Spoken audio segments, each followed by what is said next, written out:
Welcome to the parallel session number 10.2 of the annual scientific meeting of the Philippine American Academy of Science and Engineering, or PAASE. I'm your host, Naval, from the Department of Computer Science, University of the Philippines, Diliman. Our session theme is Artificial Intelligence and Ethics. Artificial intelligence is the ability of machines to mimic human cognitive functions, such as learning, reasoning, planning, and action. As we know, AI is no longer science fiction stuff. It has made great strides far larger than initially imagined, even by its practitioners. Today, we hear about new and exciting applications of AI, from face recognition systems to chatbots, medical diagnosis systems, to drones and self-driving cars. But as AI technologies become increasingly common, more and more people are becoming aware of the ethical issues that surround these applications. For example, when researchers develop technologies in the laboratory, they are designed to be used for the benefit of humankind.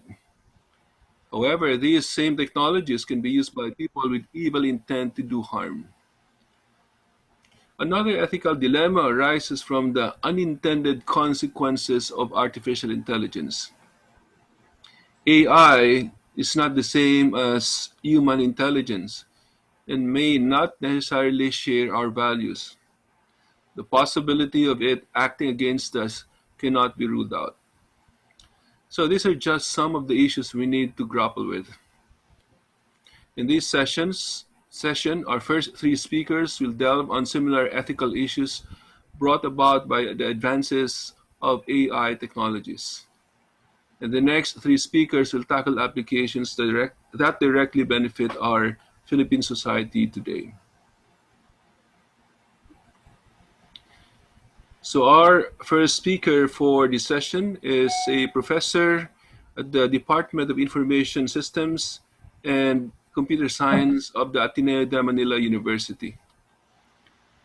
Her areas of specialization are educational technology, intelligent tutoring systems, and effective computing. In 2011, she established the Ateneo Laboratory for Learning Sciences. She currently serves as the executive director of Arete, Ateneo's hub for innovation and creativity. She will talk about artificial intelligence in education, ethical considerations. Everyone, please welcome Dr. Maria Mercedes Rodrigo. Hello, good morning. Thank you very much, Pros, for the introduction. I just wanted to check if my screen was visible. Yes, we can see the screen. Okay, thank you. All right. I wanted to talk to you today about artificial intelligence in education and the ethical considerations that surround these applications. And I wanted to begin with a personal story.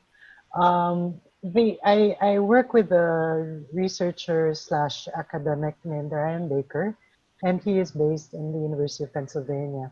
I met Dr. Baker in 2006 during the Intelligent Tutoring Systems Conference in Taiwan, and he was doing work on gaming the system, how to automatically detect if a student was misusing an intelligent tutoring system in algebra. In mathematics. It's basically it was a tutor that taught students how to create and interpret scatter plots, and he made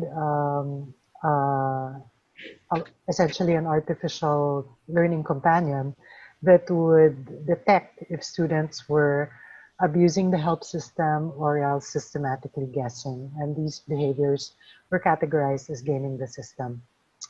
These behaviors were detrimental because if students engaged with them quite often, then they didn't actually learn from the tutoring system. They could get passed all the activities and all the quizzes and questions, but they wouldn't actually emerge from the session with the ITS. 2006, he was studying gaming the system, which was student misuse of tutoring systems, so that they could advance through the curriculum without actually learning anything. And they would do that by either systematically guessing or by abusing the help feature of tutoring systems so that they could get to the answers without actually figuring out what the answers were. And after that initial meeting, Dr. Baker and I started working on affect and learning. And what we would study is how students would behave. So we would look at whether they were on task or off task, working collaboratively, or just totally disengaged and inactive. We would also look at student affective states, like we would look at whether they were confused or bored or delighted or surprised. And the approach that I used when we were conducting these studies was I would use a replication approach. So I would take existing software. The software that you see on screen is an algebra tutor called A+6. It was actually developed in France, and it asks students to solve algebraic problems step by step. So you are given an initial problem, the first line that you see, and then and you can just keep sort of solving the problem a little bit at a time, and until you find yourself the most simple or the simplified solution. Now, what we would do is we would deploy something that was existing already here in the Philippines, and then we'd try to follow the same data collection methodology that that was used to collect data in other studies abroad. Now, why did I choose to use replication studies rather than come up with something on my own? The first reason was that of practicality. One was because at the time, I really didn't have the resources to build new software from scratch. And as the people in this group know, building software is a time-consuming and very expensive process.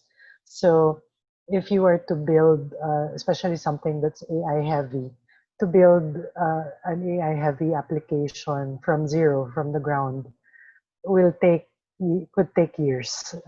So I wanted to use something that was existing already to sort of short circuit that process. Also, because the methods had already been established and validated, again, that was one less thing that I had to worry about. I didn't have um, to derive a new methodology, and I didn't have to look for instrumentation like questionnaires and so on, because all I had to do was just copy what had already been done. There was still a contribution. That much I knew, because the data set was from a population. The data set that we collected was from a population that was previously underrepresented and actually continues to be underrepresented. Most of the data that comes that is used to train AI in these tutoring systems comes from weird countries, and I'm not trying to be derogatory here. WEIRD is an acronym that stands for Western Educated, Industrialized, Rich, and Democratic. And essentially, most of the data came from either the US or Europe.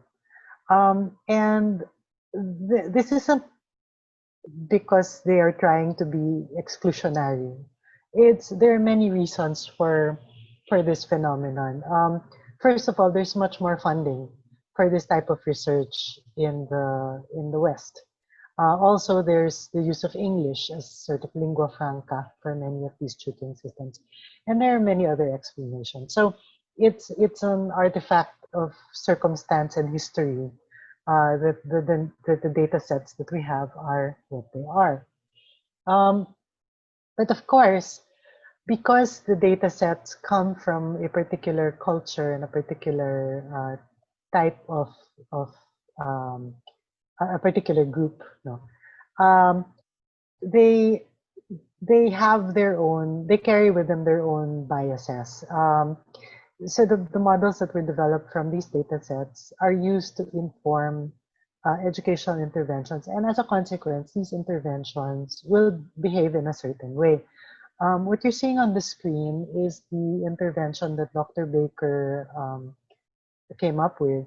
The name of the dog is Scooter, and he was created to detect if students were gaming the system or not. If the students were using the system well, then Scooter is very happy. So Scooter gives the thumbs up, wags his tail, and so on. But if Scooter notices that the students are misbehaving or not using the tutoring system properly or abusing the help system and so on, then Scooter gets mad. Scooter gets all red and he starts growling. And this was somewhat effective in the venues where this was where the system was initially deployed, which was U.S. schools. But and U.S. students tended to dislike Scooter. If anything, they would sometimes misbehave on purpose in order to annoy Scooter. There were reactions like that. But when we deployed in the Philippines, we found out that students actually responded to Scooter very differently. They liked Scooter. They believed that Scooter was friendly, respected their feelings, treated them as individuals, cared about them, wanted them to succeed. So there was a very different reaction to exactly the same intervention. We did a succeeding study on the help-seeking behavior using the same data set.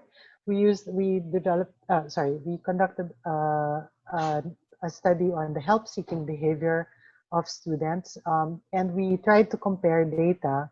So remember, the data was collected using the same intelligent tutoring system and using the same data collection protocol. We had data from the US, from Costa Rica, and the Philippines. And what we noticed was the help-seeking behavior, how students chose to get help, varied from country to country. Costa Rican students tended to work more collaboratively for extended periods of time. The U.S. and the Philippine models were more similar, meaning students tended to work more independently. There wasn't as much collaboration, and they tended to use the system features for help rather than the Costa Rican students who tended to ask each other for help. Okay. And so you can see that even in a small situation like this, where interventions are not very dramatic, there are differences to the way students respond. And I'm one of the people who believes that AI has a tremendous potential to help us in our educational systems. Those of us in the developing world have educational systems that are overstretched and under-resourced, and so there is tremendous potential for AI to help our already strained teaching force. And I do see that, and of course, I also see the limitations.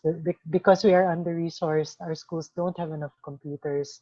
Our schools don't have enough internet connectivity, and so even if the potential is there, we cannot maximize it because to do so requires resources in itself. So parang there's a little, there are challenges on all sides. But at the same time, because the interventions are created with particular, are bootstrapped with particular data sets, it does raise these questions of fate. So this is fairness, accountability, transparency, and ethics. And it's only relatively recently that fate in AI in education has been opened up as a conversation. There was a call for papers for the International Journal of Artificial Intelligence in Education. They are putting together a special issue. The deadline has passed. The deadline was last April. I'm not sure if it was affected at all by the deadline was affected at all by COVID, but the last time I checked, which was prior to while I was preparing this talk, the deadline was still sometime April, so it's over already. Pero the point is that they were inspired to call for papers for this special issue because they wanted to open up this conversation about faith in our area. There are many reasons why faith matters in AI Ed.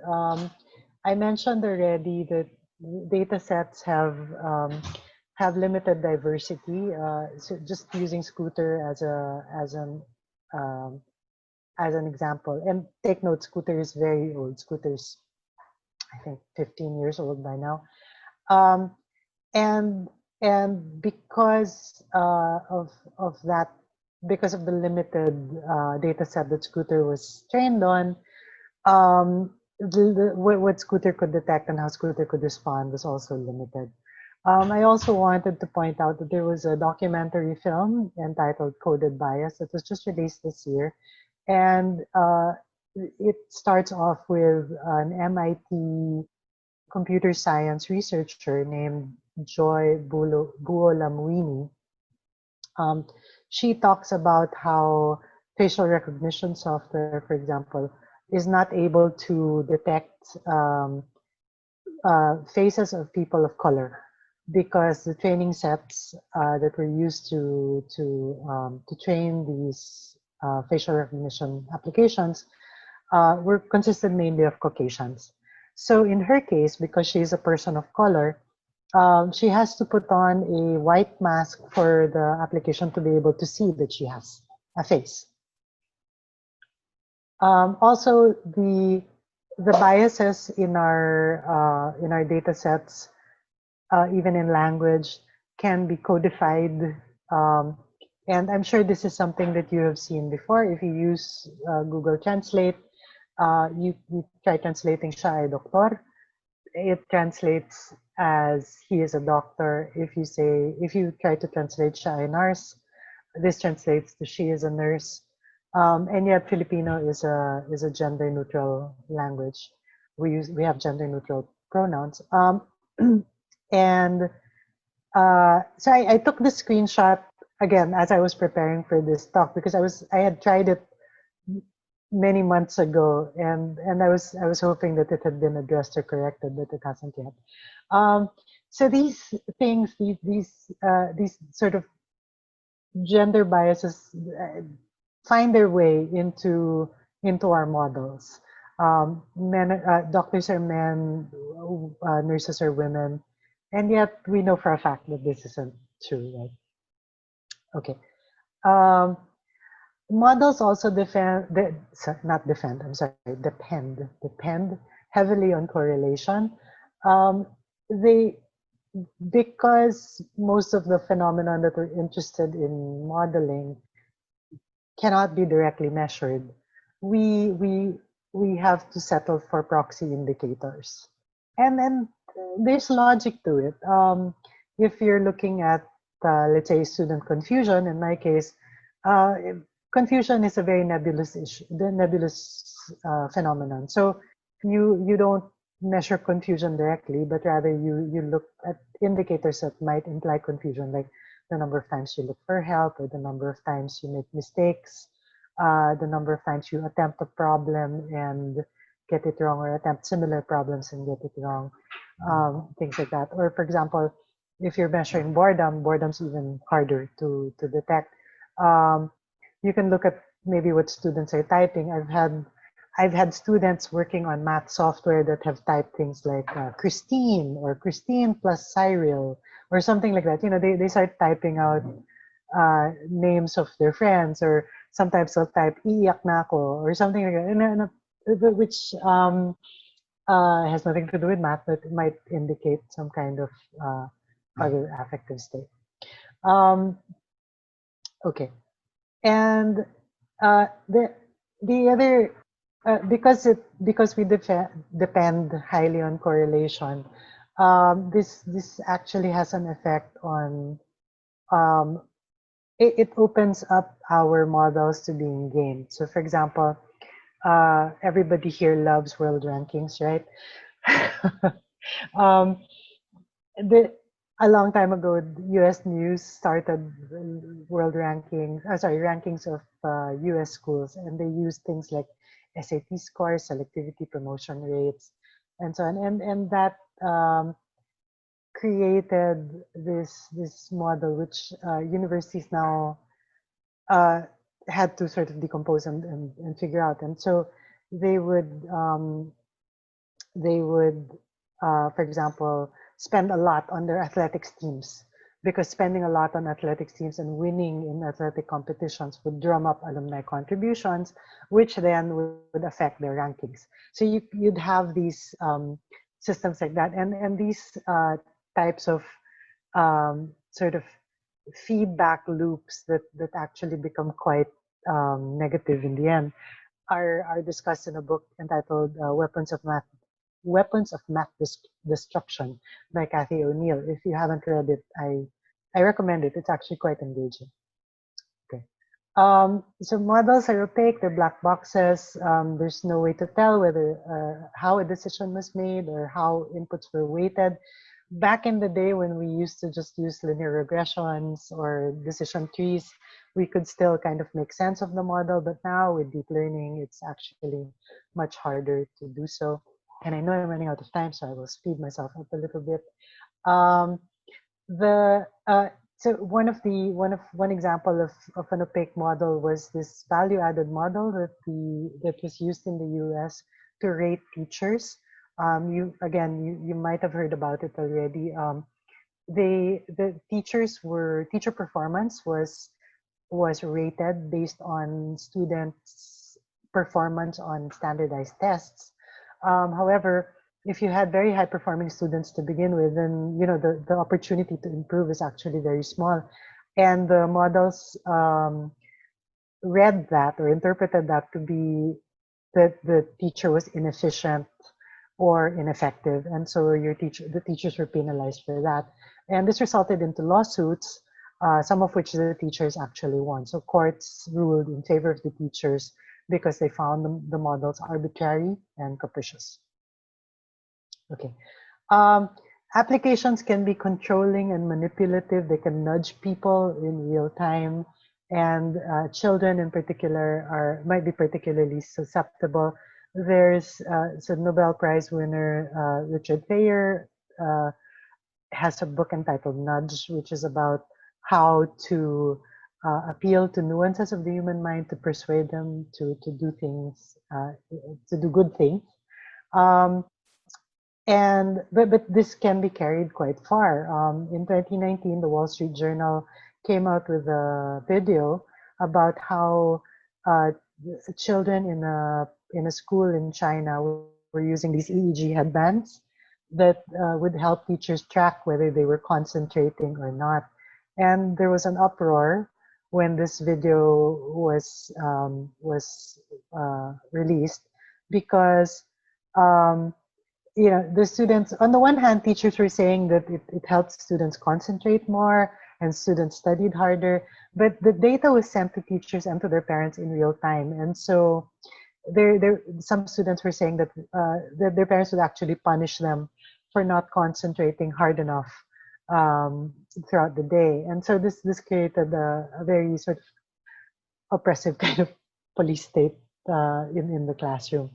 After this story broke, the use of the headbands was discontinued, and I haven't read an update since, but this just happened like last year. Okay, the impact of these models can be quite broad, and I mentioned already weapons of math destruction. This led to the U.S. News rankings in particular led to a kind of rat race where schools would actually falsify data. It led to things like tuition fee increases because actually tuition fees were not part of the model. So you could actually raise tuition fees continuously so that you could spend on things that did affect the model. And then, according to the book of O'Neill, this led to the extinction of the quote-unquote safety school. So, if you were a student, you would usually apply to your your moonshot schools, your most probable schools, and then your safety schools. Like, if you didn't make it to your moonshot school and you didn't make it to your desired school, then you at least would have some place to go. But the safety schools also tried to play this game, and so they started actually rejecting qualified students just to affect their the one of the metrics that was incorporated in this model. So how selective they were. So you end up with systems that actually become quite hostile towards students. Then there are many things that we cannot measure yet using the models that we have, things like emotional intelligence, social intelligence, common sense. Okay. Then finally, and this is really the last thought I wanted to share, the models that we use reflect the values of those who control them. Whatever models we create are controlled by an agenda. There's always an agenda behind them, and we've all heard of the massive experiment that Facebook conducted back in 2012. It was published in 2014 about how they tried to determine whether emotional contagion was transmittable through social networks. And basically, they found that yes, it was. And fast forward to 2016 and the present day, there was Cambridge Analytica came into headlines in 2016 because of their involvement in the U.S. elections, and there have been allegations that they were also involved in Brexit, and they were possibly involved in our own elections here, but we don't really know. And so we have to ask ourselves, like, what motivates the deployment of AI-based applications in schools? Are we motivated by learning, or are we motivated by profit? One of the concerns that this community has, which we have to continue talking about, is that whatever AI-based applications we have, they have to be grounded on solid educational theory, and they have to be tested for effectiveness. But if there is a for-profit agenda behind them, then those things might be set aside. So the conversations are only starting now, but because we are dealing with children and their futures, it's important to keep talking. And this is where I will end. Thank you very much. Okay, thank you very much, Dr. Didith, for that very interesting and very informative talk on issues in artificial intelligence and education. So I'm sure many of us have questions on the cultural, gender, and other issues on the use of AI tutoring systems, for example, which could be manipulative and nudge us in certain directions. Again, we will have to postpone answering these questions for later. In the meantime, just type your questions for Dr. Rodrigo in the chat box below, which I will read out later for her to answer during the Q&A session or section of this session. So our next speaker is a professor at the National Institute of Physics, University of the Philippines in Diliman.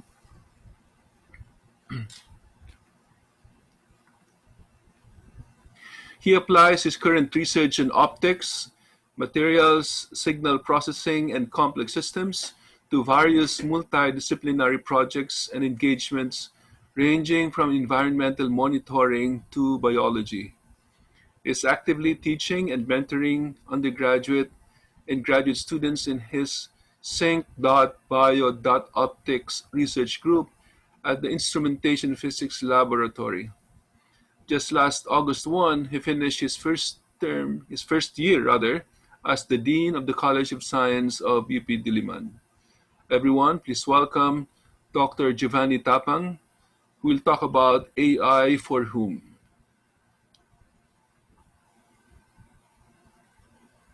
Good morning. Sorry. Um, Thank you very much, Ross. Good morning to everybody. I will be talking, as you can see, there's an eagle here. I will be talking about my recent engagement with an application of AI and um, touch on some of the points that Dr. Mercedes has already discussed earlier.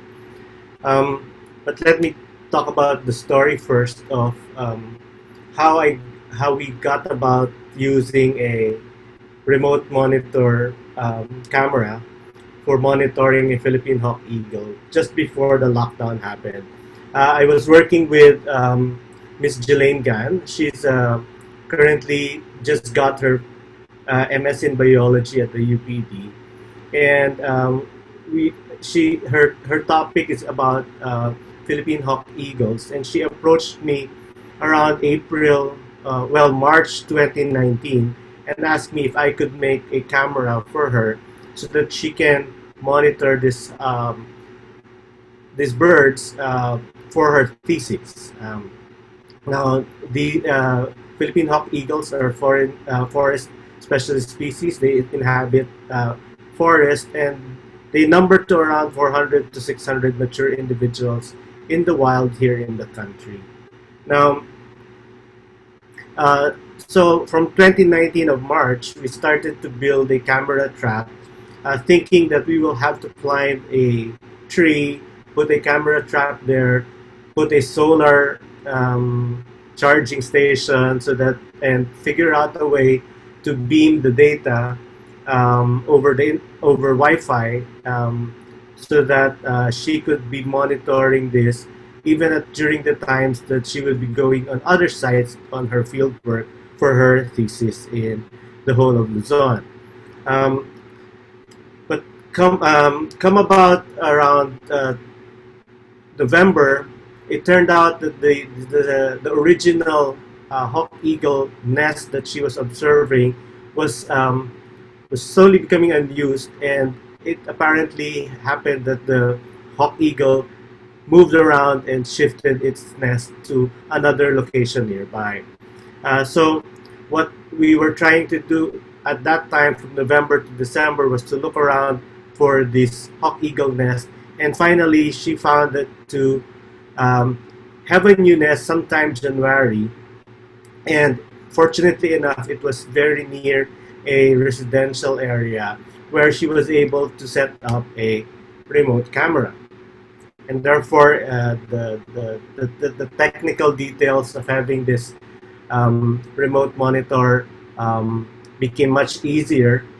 So we had to just use a Raspberry Pi, slap a Raspberry Pi camera, connect it to a spotting scope using a 3D printer, and then plug in a Motion iOS, a turnkey software that enables you to monitor and use your Raspberry Pi as a camera that you could now send data to the internet.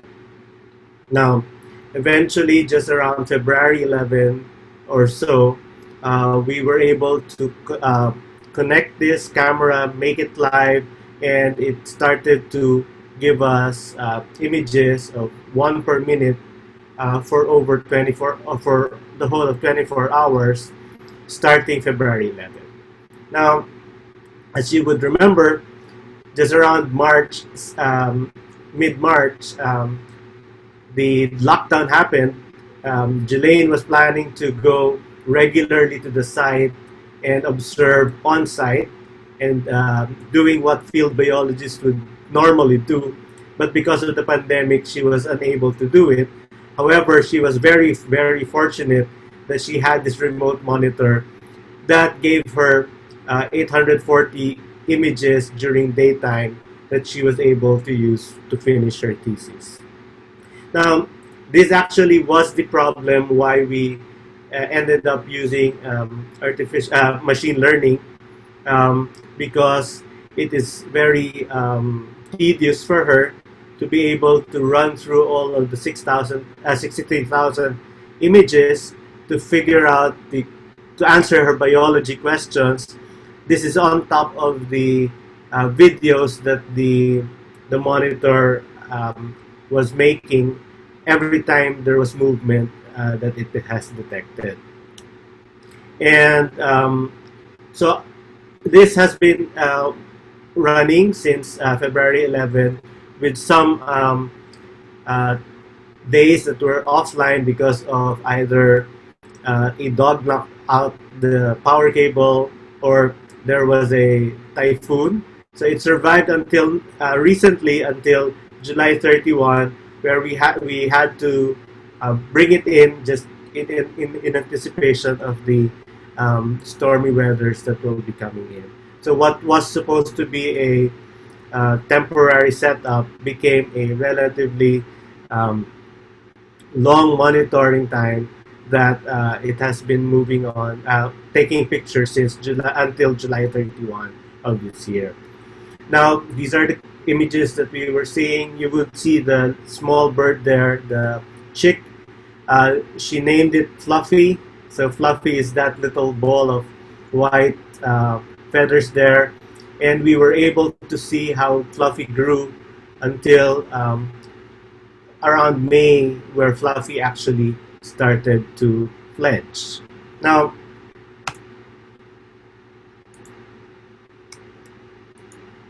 so this is a time lapse of a usual day, and this is the kind of data that Jelaine was trying to analyze. So she was trying to see how long would the mother or the father would sit in the nest. In other words, the nest occupancy, and therefore we needed the way to figure out to distinguish whether there was a bird or no bird in the nest, and also the position, whether the bird is sitting or standing in the nest. So over time, Jelaine tried to get pictures from these classes, whether there was birds, no birds, standing or no standing, and this is what we used as an input for her models. And she ended up using this data in her thesis, where she found that over the time that the eagle was brooding, and she saw that mostly the parents would be sitting, and during the time where Fluffy hatched, which is around March 1, you would see that the time that the mother was sitting down slowly decreased until the time where Fluffy actually fledged. These are the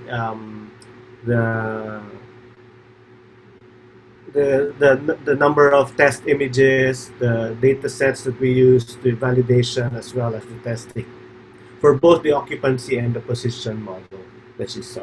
So this actually gave us a very good taste of how to use machine learning in environmental monitoring. And right after her thesis, and during the lockdown, we thought of extending this and adding a microphone. So of course not with that eagle, but to figure out whether what happens to the birds during this lockdown. Do birds actually respond to the urban built environment, or do they respond to people, to the presence of people? And the ECQ, and right now the MECQ, gave us a very good time to study the absence of people in a environment like the university.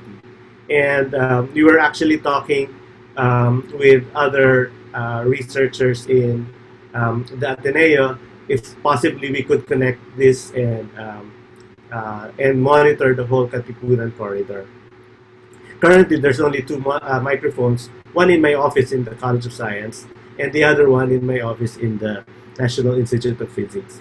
But what we were doing is to sample every 5 minutes, take a 25 megabyte sample of wave files, upload it every 6 minutes. The 1 minute interval there is for processing and for uploading, and use machine learning to identify which parts of the sound, the wave file, is a bird or a distinct sound such as a motorcycle, a car, or even crickets or other environmental sounds. It's still ongoing, and we have started it this July 19th.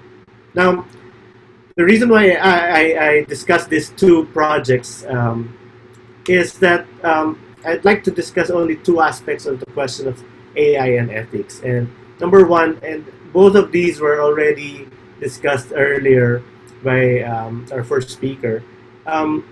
The first one is, of course, how is that our models are as good as our data sets, and what does it actually mean for artificial intelligence and its applications, as well as the control of the tools to build these models. Now, the first question, of course, is about the data, and the applications that we were using to do environmental monitoring is to put sensors everywhere. And of course, the application of a camera on an eagle nest is actually very limited, but you could think of not just the eagle nest, but pointed it to a house, to a street, to just like our ordinary CCTVs that we have all around right now in our subdivisions, in our streets, in our barangays, and all. Now, if we actually also have other sensors like microphones that are connected and be monitoring passively at every areas where we are moving around, and these sensors are really becoming very, very cheap. I mean, this setup with the Raspberry Pi and the microphone, we actually bought it from Lazada, only cost around 2,000 pesos, 2,000 to 2,005 pesos. Now, the figure at the bottom is a multi-sensor device that we built for the Marine Science Institute together with Dr. Alet Iniguez, where we have a temperature, salinity, pH, depth, chlorophyll sensors that we are deploying at different areas and in different depths, so that we can really monitor the environmental state of our oceans. Now, with all these sensors being very, very cheap and already connected to the internet and feeding our data sets, where we can now build our models for machine learning, the question ends up is that who really determines what can be recorded? Our passive sensors, like the microphones, for example, I just place it outside my window, and people who were walking around will be recorded. The cars in Katipunan, where my office is actually facing, are being recorded. In fact, I can most probably determine the traffic load from the amount of noise that I get to detect in that window at NIP. Now, of course, we do have a deployment of CCTVs in our barangays right now, and local government units are actually building their capability to have these CCTVs deployed, and all of them are actually connected. All of them are gathering data, but who determines actually what can be recorded, as well as when does these um, monitoring become surveillance already. Um, the microphone that I have in my office is actually connected as well to a camera. And earlier, this is the capture of that sound, as well as um, the the image that is accompanying it. That sound is actually a motorcycle, and I can count how many motorcycles pass by in front of the office. And if I were looking for um, motorcycles, then I could very well make a model to determine these motorcycles, as well as other things that I would like to monitor, um, given the sensors that I have. Um, and therefore, the question is, of course, whether who owns these sensors. If there are passive sensors like our microphones, like our cameras, or you can actually also have active sensors where you can train.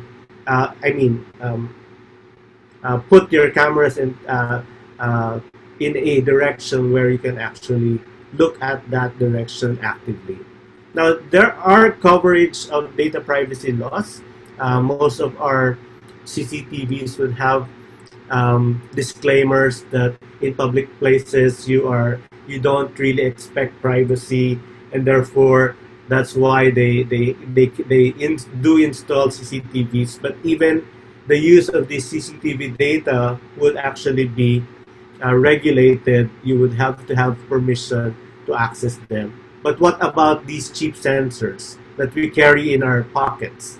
What about where your cell phones actually have the microphone, the cameras, and the internet uploading capability, and even the processing power that could do all of these machine learning and AI models that we are doing. A note about the density of the deployment of the sensors. This is currently the coverage of the clear range at which my microphones can hear. But what if we actually build and put off all these cheap microphones in all of the buildings of the College of Science? Then we could actually determine where one bird is actually moving. That's in the context of environmental monitoring, or if you want in the context of surveillance, how one person's conversation can be tracked from the National Institute of Physics to the Natural Science Research Institute as they walk around the College of Science. So that's a question really that has to be answered. Who owns the picture of your smile? Who would benefit from hearing your sigh or the conversation that you have? These are things that we have to answer while we're building all these network sensors, while we're building all of these models that we have. And that's the crux of the problem of the question of ownership of data. Of course, earlier it was discussed also that there could be biased decision based on either lack of data. I mean, if we're trying to do environmental monitoring and we don't have a sensor, even a sound sensor in a certain area, then obviously you would actually undersample and underrepresent those birds, those insects that will be there in that area where you have no microphone. Biased data, in other words, on the other side, of course, is all about putting in the data that you think would be useful, but you're missing out on other things that should be there to have a good decision or inference that you would come out from your data set. And of course, missing data, our experience with the pandemic data right now, whenever there is a missing data or not data that is not so clean, it's very hard to make models, epidemiological or otherwise, from these data sets that are perennially or not clean, and therefore we really have to exert effort not only to make our models robust from these missing data, as well as to take into account the problems when gathering these ones. The other side of the question, of course, that I'd like to raise is about control. Who control not only the data but also the tools.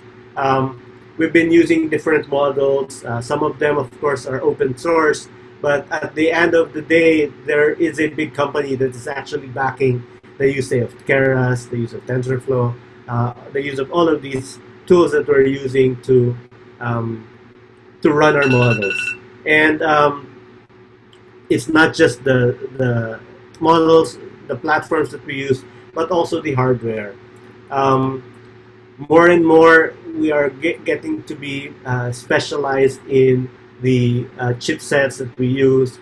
We depend mainly on GPUs right now because these are the things that are available to ordinary researchers. But there are, of course, very specialized hardware that you can use, such as FPGAs, GPUs, and other built systems that you can use to do your AI models. And these are, you are locked in essentially to these companies who make these hardware as well. Even if you go to the cloud, of course, is owned by big companies who have their own agenda as well, and they're pushing their own uh, walled gardens to us. Very rarely do you have interactivity or interconnectivity between these clouds without doing a lot of work. Now, it's not just the companies, of course, but also states. Um, States would have their own AI strategies, and we should be aware that at the end of the day, um, these companies and these states would be the ones that would determine the the rollout or the end use of many of our AI applications that we use. And therefore, the question of AI for whom is really a question of a control. The control of data, the control of the hardware, the control of the software, the control of the platform, the control of the enabling technologies that back the very wonderful idea and application of artificial intelligence. And unless we can um, clearly answer this question of who dictates the use of the artificial intelligence, then we end up with doing AI not really for the benefit of many, but the benefit of those who are in control, usually the companies or the states. So thank you very much, and good morning to everybody.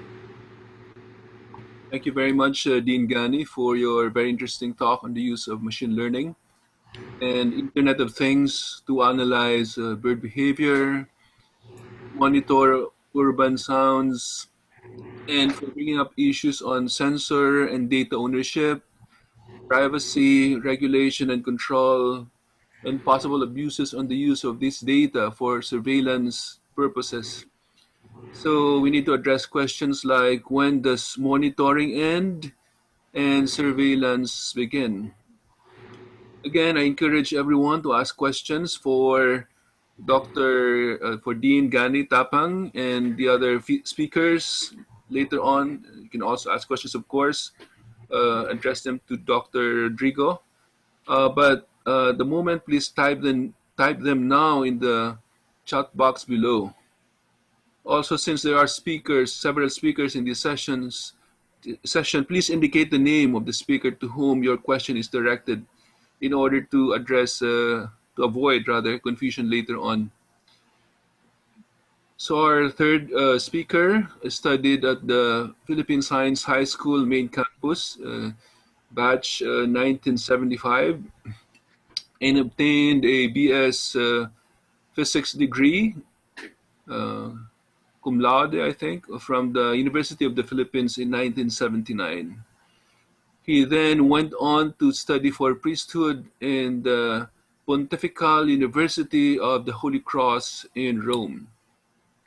He obtained his Ph.D. in philosophy from the said university in 2001. He is currently a lecturer of religion and philosophy in the University of Asia and the Pacific in Pasig City. Everyone, please welcome Father Cecilio L. Magsino, who will talk about roboethics. His talk is entitled AI and Ethics. Can we convict? Can we convict an AI-driven humanoid robot of murder? Father says. Thank you, Pros. Good morning to everyone. So I begin this talk. I once learned that a good way of teaching young people is by starting the lesson with a question to tease their minds. And so I begin by asking that question. Can we convict a humanoid robot driven by AI of murder? What principles of ethics involved in the work of scientists in the field of artificial intelligence? At first glance, a first approximation seems that there is not much sense in convicting a robot of murder. If we did, we might put the robot in prison to punish him. For human persons, imprisonment means being deprived of freedom, a situation the prisoner usually resents. Its main purpose is his rehabilitation or correction, aside from punishment. A robot might not resent being deprived of freedom, and its rehabilitation might be better achieved by reprogramming it. Besides, the person who might be truly guilty of the crime the robot committed is the human person behind the actions of the robot, and he might go scot-free. Let's talk about ethics and morality. We typically use these two words interchangeably. They have to do with the goodness and evil of human acts, but they do not mean the same thing. We must be very precise and scientific about these two concepts and not give in to ambiguity and vagueness. Morality is a quality of our human acts that makes them good or evil, while ethics is the study of this quality. Morality is about how we realize, see, discern, specify, and qualify the goodness and evil of our human acts, while ethics describes and specifies the norms and rules that must govern human acts. This is one difference between the two. I hope you can see it. There's another difference, and it is an important one: the perspective or viewpoint. Ethics is done from the perspective of the observer, third person viewpoint, if you wish, while morals is discerned from the perspective of the agent or doer of the action, first person perspective. The perspective of ethics is that of a judge, someone looking at an action from the outside.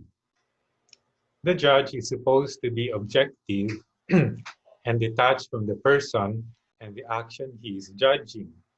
He must apply the laws and the rules that govern the person and the action at hand. The perspective of morals is that of the one doing the act, looking at things from the inside. He also applies some quote-unquote rules, we may say, but these rules are not written or enunciated as in written rules. They are embedded in his reasoning and acting. Take, for instance, the first moral principle. Good is to be done and pursued, and evil is to be avoided. As soon as we make practical choices, we follow that rule. But we do not express it to ourselves explicitly. We know that you know it as it is stated only by reflecting on our practical choices. If you want to know which comes first, ethics or morality, or which one is based on which, I will say that morals come first, and ethics is based on morals. The norms and rules of ethics are simply linguistic expressions of the moral principles as applied to concrete problems and situations. And so ethics must be grounded on morals. An ethics that contradicts morals will be unethical. About morality, I said that morality concerns discerning the goodness and evil of human acts from the first person viewpoint. And how does this happen? How do we know how our acts or that our acts are good or bad? We know the goodness or evil of our acts in a natural and spontaneous manner. To use technical language, we can say that we are quote unquote hardwired with this knowledge, or it is quote unquote programmed into our nature. If you have observed kindergarten children playing their games, you must have observed how after the teacher gives them the rules of the game and one of them cheats, the rest will complain, unfair. And so the sense of fairness is embedded in their nature. We can say that fairness or justice is a value, and our mind tells us that we must practice it. We attach the concept of good to fairness and bad to unfairness. The mind that we are talking about here is called the practical reason, to distinguish it from the speculative reason. These are the two functions of our mind or intellect. The term speculative comes from the Latin speculum, which means mirror. The speculative reason mirrors reality to us. By it, we know reality through science, mathematics, history, economics, and so forth. The term practical reason comes from the Greek word praxis, which means deed or action. The practical intellect is what kicks in when we are thinking of what the most appropriate or right thing to do might be. Both the speculative and practical intellect proceed by reasoning. What this means is that the mind goes through steps to arrive at a truth or conclusion. Both must start with a beginning, which we call a principle or principles. For example, geometry must begin with the definitions of a point, a line, and a plane. Then we can deduce everything from these starting points. This is true for any science. There are some concepts that are presupposed by the science and that the science will not question anymore. These are its principles. Practical reason also has its principles. These are the starting points for moral reasoning. The most basic one is good is to be done and pursued, and evil is to be avoided. But how does practical reason know what is good? The various cultures of men in history have identified certain acts that are good and have called them virtues. They are acts that are most reasonable, and they make men truly human. We said that goodness and evil are qualities of human acts. But what is a human act? It is whatever a person chooses to do and effectively does it knowingly and freely. Freedom is a very important component of a human act. It is what makes a person properly human in the sense that the act will really pertain or belong to the person who does it. If a person are forced to do something, the act will not be imputable to him. It somehow does not belong to him because he did not want it. Now, the question we can ask is, are robots driven by AI moral agents like persons? Well, you might be a better position than me to answer that question. AI can mimic both speculative and practical reasoning. They can be programmed to do so. They can also learn. AI can also mimic freedom. It may seem that AI can make decisions that are not determined to just one end, thus seeming free. But at the end of the day, AI robots are not persons, but only machines. Their acts cannot have the quality of morality, first person perspective, but only the quality of being ethical or unethical, third person perspective. They just mimic freedom, but they are not truly free. And so they do not have a sense of responsibility. They do not own their acts. The persons who created them or made them run are the ones responsible for what the robot does. What about ethics? We now ask this question, can we say that an AI robot's action is good or bad? Good for whom? Bad for whom? For the robot? A good or bad action done by the robot will not make any difference for the robot. It's just a robot that performed a good or bad action. The case is very different with persons. Free acts that humans do are self-referential, meaning they shape the person doing them. A person who lies makes himself a liar. A robot who lies will make us think we just have to reprogram the machine. The good or the bad descriptors that we attach to AI actions do not really make any reference to the AI itself. We are really referring to the effects of the AI on persons. The AI is good if it does good to persons. The AI is bad if it does harm to persons. We are adopting the third person perspective, that of a judge, and we are judging the actions of the AI machine. This is the perspective of ethics. Can you program moral values and principles into an AI robot? In principle, you can. A robot can be programmed such that when it is driving a car and it senses a man crossing the street, it should choose to stop because it was programmed to follow the rule, you should not kill a human being. But this algorithm will not make the robot a moral person because it was simply programmed to act in such a way.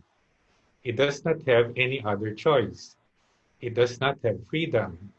And where there is no freedom, there is no morality. But suppose we program the robot to have quote-unquote freedom. Will you trust the robot to drive your car? Will you give him a gun? The unpredictable nature of AI algorithm outcomes will tell us it will be wiser not to allow a quote-unquote free robot to drive your car, much less give him a gun. Rules and laws are not for robots, but for human beings who make them. Eventually, the world must come up with laws and regulations governing the making and deployment of AI robots. Responsibility and accountability for them must be made very clear. It seems to be getting clear that it is not advisable to give AI systems autonomy, such that you cannot override them, shut them down, or turn them off. Primacy must be given to the human person, and AI must be at the service of the human person. The person must not be enslaved by AI. It is true that AI systems can become super intelligent, and human beings can be way behind. But this should not mean that AI becomes our masters. On the one hand, AI robots must be made to aid and enhance human life. Think of robots that can perform tasks ordinary mortals cannot do, like clear up nuclear waste or perform nanosurgeries to save lives. Robots that dispense medicines at the right time and dosage so that old people who cannot remember these things will get their adequate medication. Robots that can deliver medicines and food in COVID-infested areas. Robots that can dive and search for an airplane that crashed in the sea. Robots that can find people trapped in a cave and rescue them, and so forth. On the other hand, it must be made illegal to mass produce robots whose sole purpose is to kill people with 100% effectiveness. Imagine the terrible scenario that such robots fall into the hands of a madman. Movie producers have very creative imaginations when it comes to movies about AI. It seems that their favorite theme is about AI outwitting humans and ending up dominating them in the world. Watch a recent one called Upgrade. These possibilities might just happen if we do not put certain rules and limits in creating and making AI systems. To end, we must answer our first question in the negative. But that is not the end of the discussion. We conclude that we must hold their makers and the deployers accountable and responsible. And we must make rules and laws that will govern how human beings will create and develop AI. Well, that's the end of my talk. Thank you very much for listening.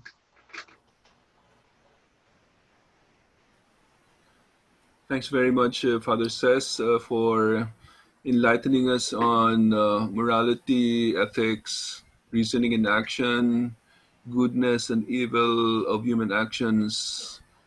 Well, it's also interesting to know that our morality is hardwired biologically.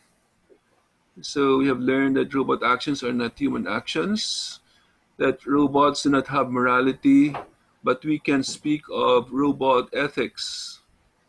When there is no freedom, there is no morality. So again, please reserve your questions for later. So our next speaker is a professor of the Chemical Engineering Department of the De La Salle University in Manila. Her main research interest is the development of computer models and decision support tools for environmental decision making. Her work has been applied for or in the design of sustainable industrial systems such as eco-industrial parks and low-carbon energy systems. She is the author of more than 150 Scopus Index publications with a high H index of 24. She is currently the executive editor of the Journal for Cleaner Production, published by Elsevier, and is also part of the editorial boards of Process Integration and Optimization for Sustainability. That's from Springer Nature, Computers in Industry, again Elsevier, and Helion by Cell Press and Elsevier. She's also the author of the book Input-Output Models for Sustainable Industrial Systems. Our next speaker was the 2019 president of the Philippine American Academy of Science and Engineering. Everyone, please welcome Dr. Kathleen Aviso. Thank you very much for that introduction, Pros. So let me present my topic. So let's shift gears a bit. And what I'll be presenting is a model which we have developed back at De La Salle University, which is a fundamental research at the algorithm level for artificial intelligence and machine learning. So my presentation is entitled Enhanced Binary Hyperbox Classifier, and I will be presenting some of our recently published work. So this talk is based from our recent publication. So one has been published in the Journal of Cleaner Production, while the other one from the AI Journal of MDPA. So this is the outline of my presentation. So first, I will give an overview of the framework or the methodology of machine learning with Hyperbox models, and then go into more details about the model which we have developed, which we entitle Enhanced Binary Hyperbox Classifier. And then we'll go briefly into the case studies which I have presented. And then I will end with some prospects for future work. So we've heard a lot about the different applications of machine learning tools, and I'm sure everyone watching this particular parallel session is very much aware of those that are available out there. So some of the most popular would be artificial neural networks, support vector mechanisms or machines, decision trees, naive Bayes, k-nearest neighbor algorithms, and so on and so forth. So what I'm presenting is a model which we have developed. And this is the generic framework which we follow. So essentially, just like any machine learning tool or machine learning model, what we do is to take data, historical data, and partition this data set into two. So we have the training and the validation model. And then based on that information, we try to extract rules that can be utilized for validating subsequent data. So we will need some expert knowledge as inputs to verify whether the rules that are generated by this particular model actually make sense. And then finally, the model that is obtained from the enhanced Hyperbox model will be validated, and then these rules can later on be utilized for future decision making. So the Hyperbox classifier for machine learning has been around. So there are different Hyperbox models for multi-class problems. So the model which we developed was primarily based off from the initial work of Xu and Papa Giorgio. Their initial work did supervised training via multi-stage optimization and mixed integer linear programming. So in the next slide, I will show you what the main differences are between the models that they have developed and the model that we are proposing. The good thing about hyperboxes is that it ends up with decision rules, which can be interpreted as if-then rules. And for certain applications, if-then rules tend to be more sensible and are more easily understandable to the decision maker. So what exactly is our enhanced binary hyperbox classifier? So like I mentioned, the basis for our model was the initial Hyperbox classifier model by Xu and Papa Giorgio. So this table just shows you the comparison between their previous work and our work. So for our work, we only have two different classes for classification, thus the name binary hyperbox. So essentially what we want to do is to classify our data into two decision classes. So this can be pass or fail, high or low, or anything that can be classified into two classes. So initially, the work of Xu and Papa Giorgio had more than two hyperbox families, while ours would just be one. What this really means is that the model tries to enclose all data sets that belong in a particular class, so that any other data points that are not enclosed in this hyperbox would mean that they do not belong to that class. We have also introduced hyperbox error margins to provide a clear distinction between those that are within the class that we have identified and those that are not. So ours just requires one stage of optimization, and we have also integrated classification error constraints. We have the type 1 and type 2 errors, wherein we try to minimize the false positives and false negatives. We also integrated inequality simplification, and the model is also capable of attribute reduction.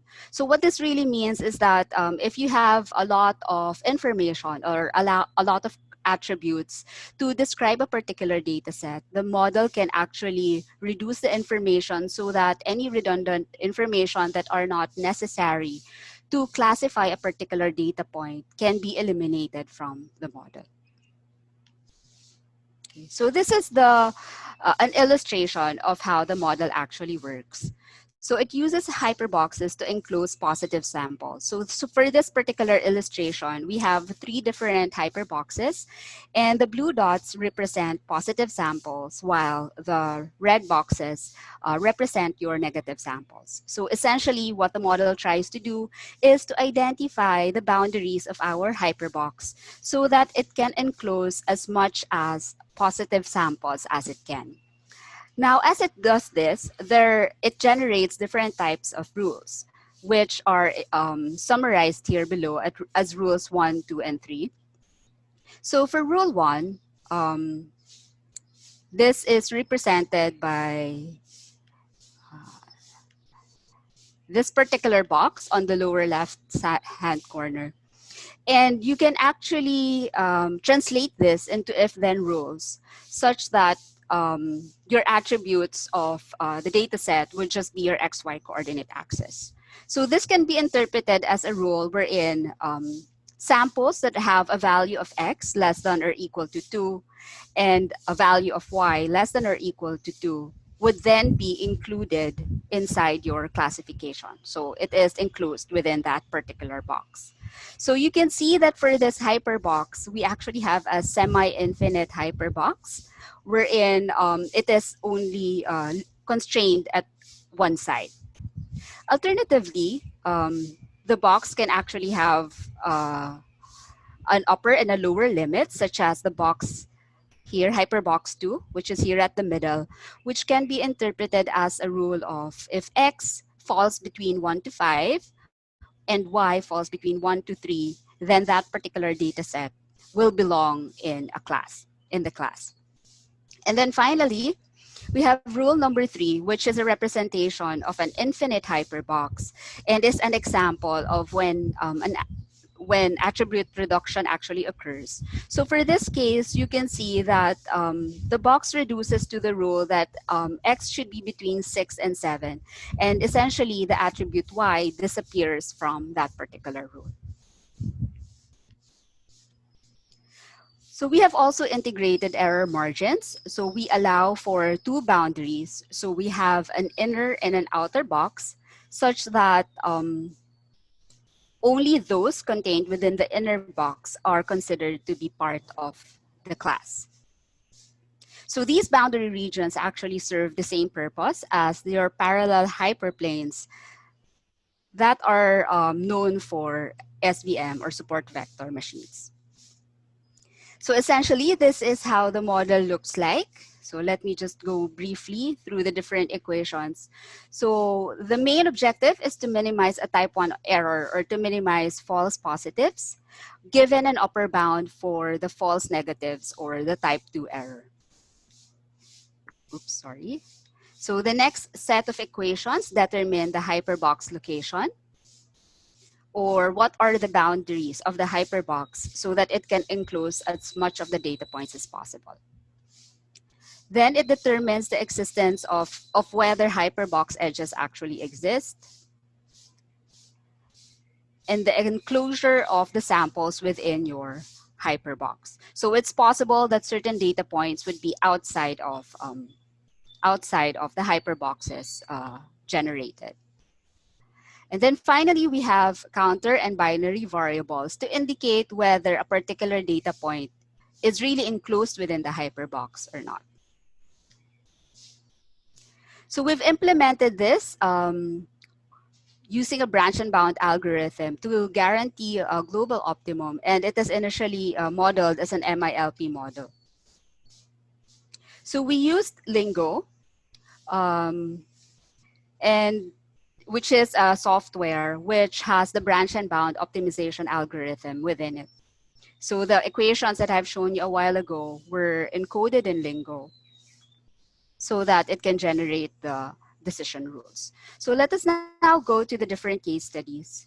So one example would be our application for determining whether carbon dioxide reservoirs are secure or not secure. So for those of you who might not be familiar with carbon dioxide reservoirs, so one of the strategies towards reducing our emissions, carbon dioxide emissions, was to capture the emissions of carbon dioxide and try to identify stable reservoirs where we can actually store our carbon dioxide.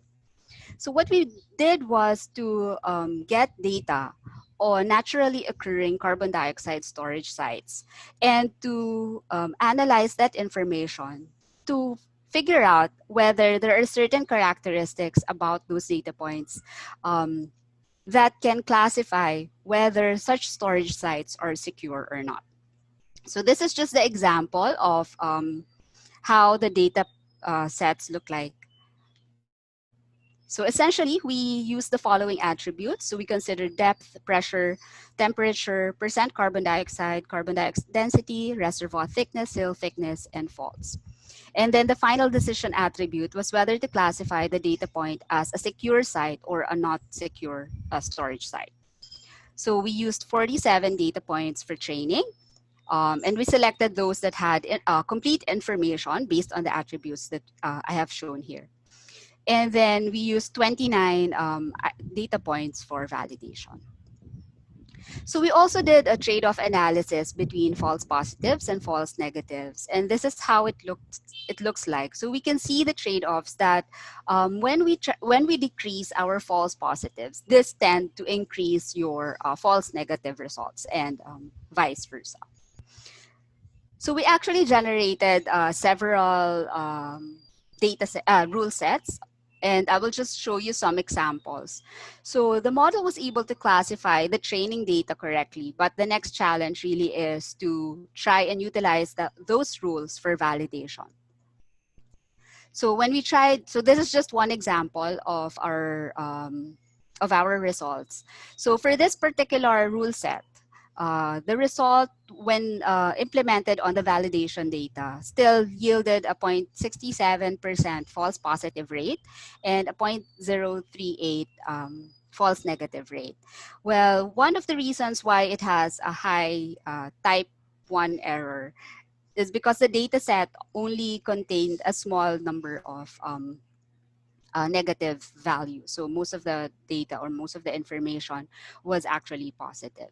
So essentially, this is how the Hyperbox model works, and this would be the information that will be provided.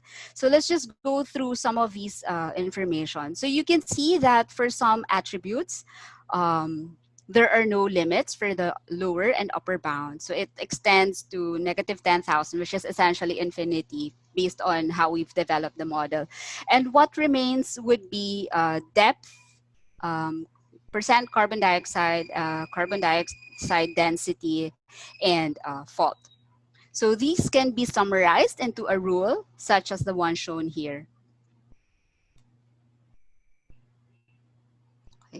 So we did several scenarios. So the one that I previously showed you was that there was only one box to classify our data points. And then we did other runs wherein we used 3 different hyperboxes. So for such cases, this means that you will generate 3 different rule sets, and that if a particular data set meets the decision rules in one hyperbox, then it can be considered as part of your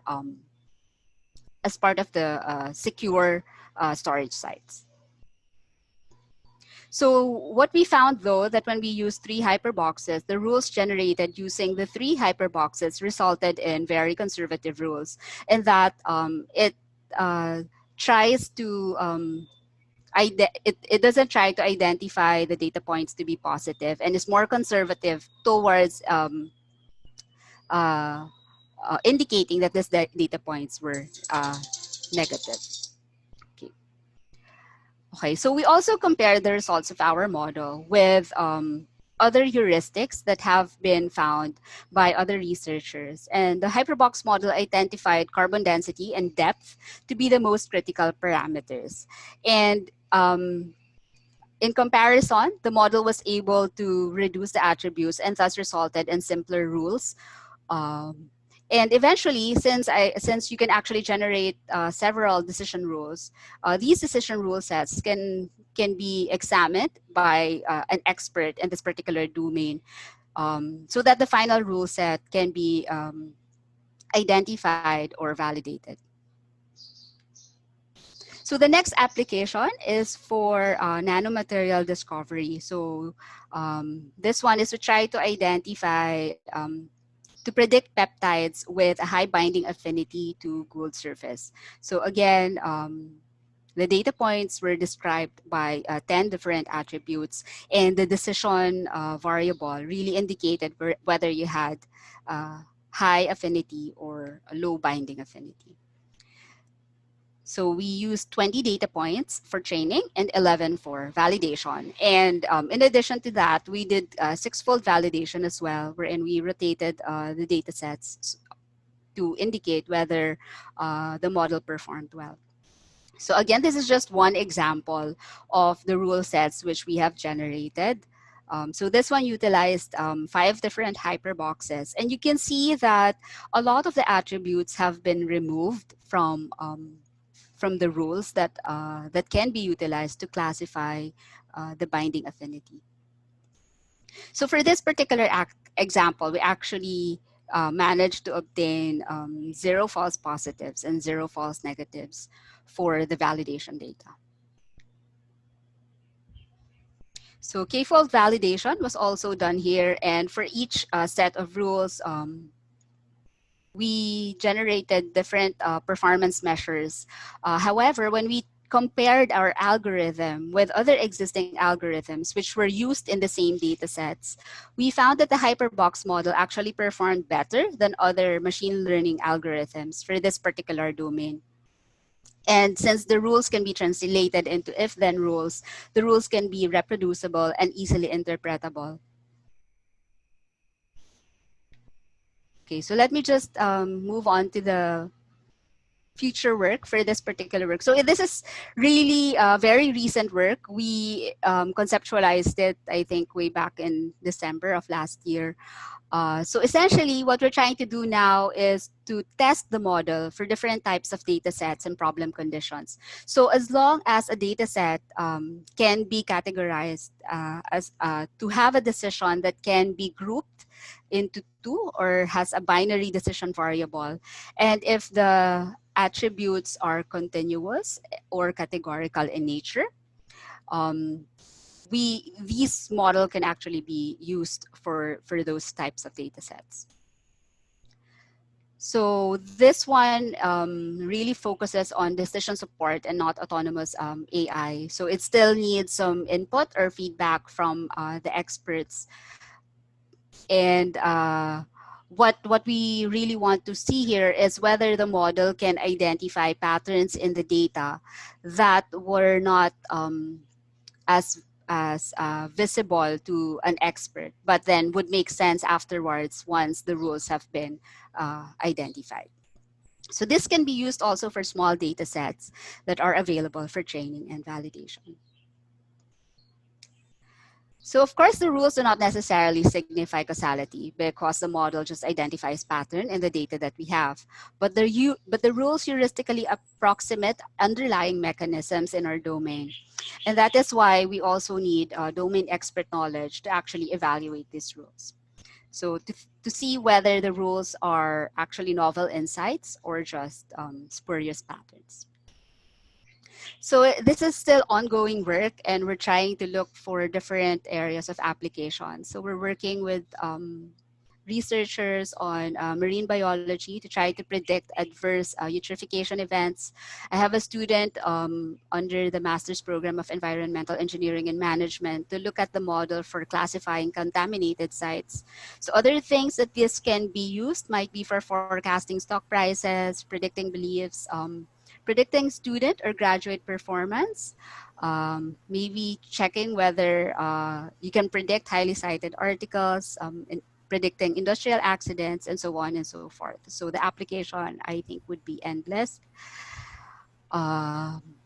So future developments for the model would include characterization and comparison with other ML tools. So we've done that initially with the peptide study, but we want to explore this more. And since we can generate multiple rule sets, so we'd want to screen for optimal and near optimal rule sets, which ones would make more sense. Implement multi-objective MLP training model. How do we handle noises? Maybe extend it for multi-class and unsupervised training and accelerated training. So with that, I'd like to conclude that we have developed a novel enhanced binary hyperbox classifier machine learning technique. And if you are interested to collaborate, we are very open to collaborations, seeking collaborators on both theoretical and, of course, domain applications. So this is me together with my collaborators, colleagues at De La Salle. So with that, thank you, and I'll be happy to entertain questions at the end of the session.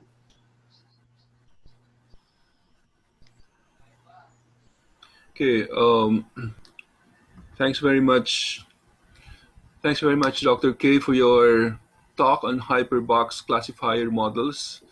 So this method is the convenience of creating if and then rules, which certainly are very useful for the creation of models in many applications where humanly interpretable rules are crucial.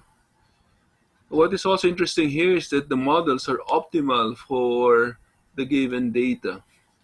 And furthermore, you don't need a large amount of data to create the rule sets, which is certainly welcome when it is difficult or expensive to obtain each data point. Again, please reserve your questions for later. If you wish, you can type them down in the chat box below.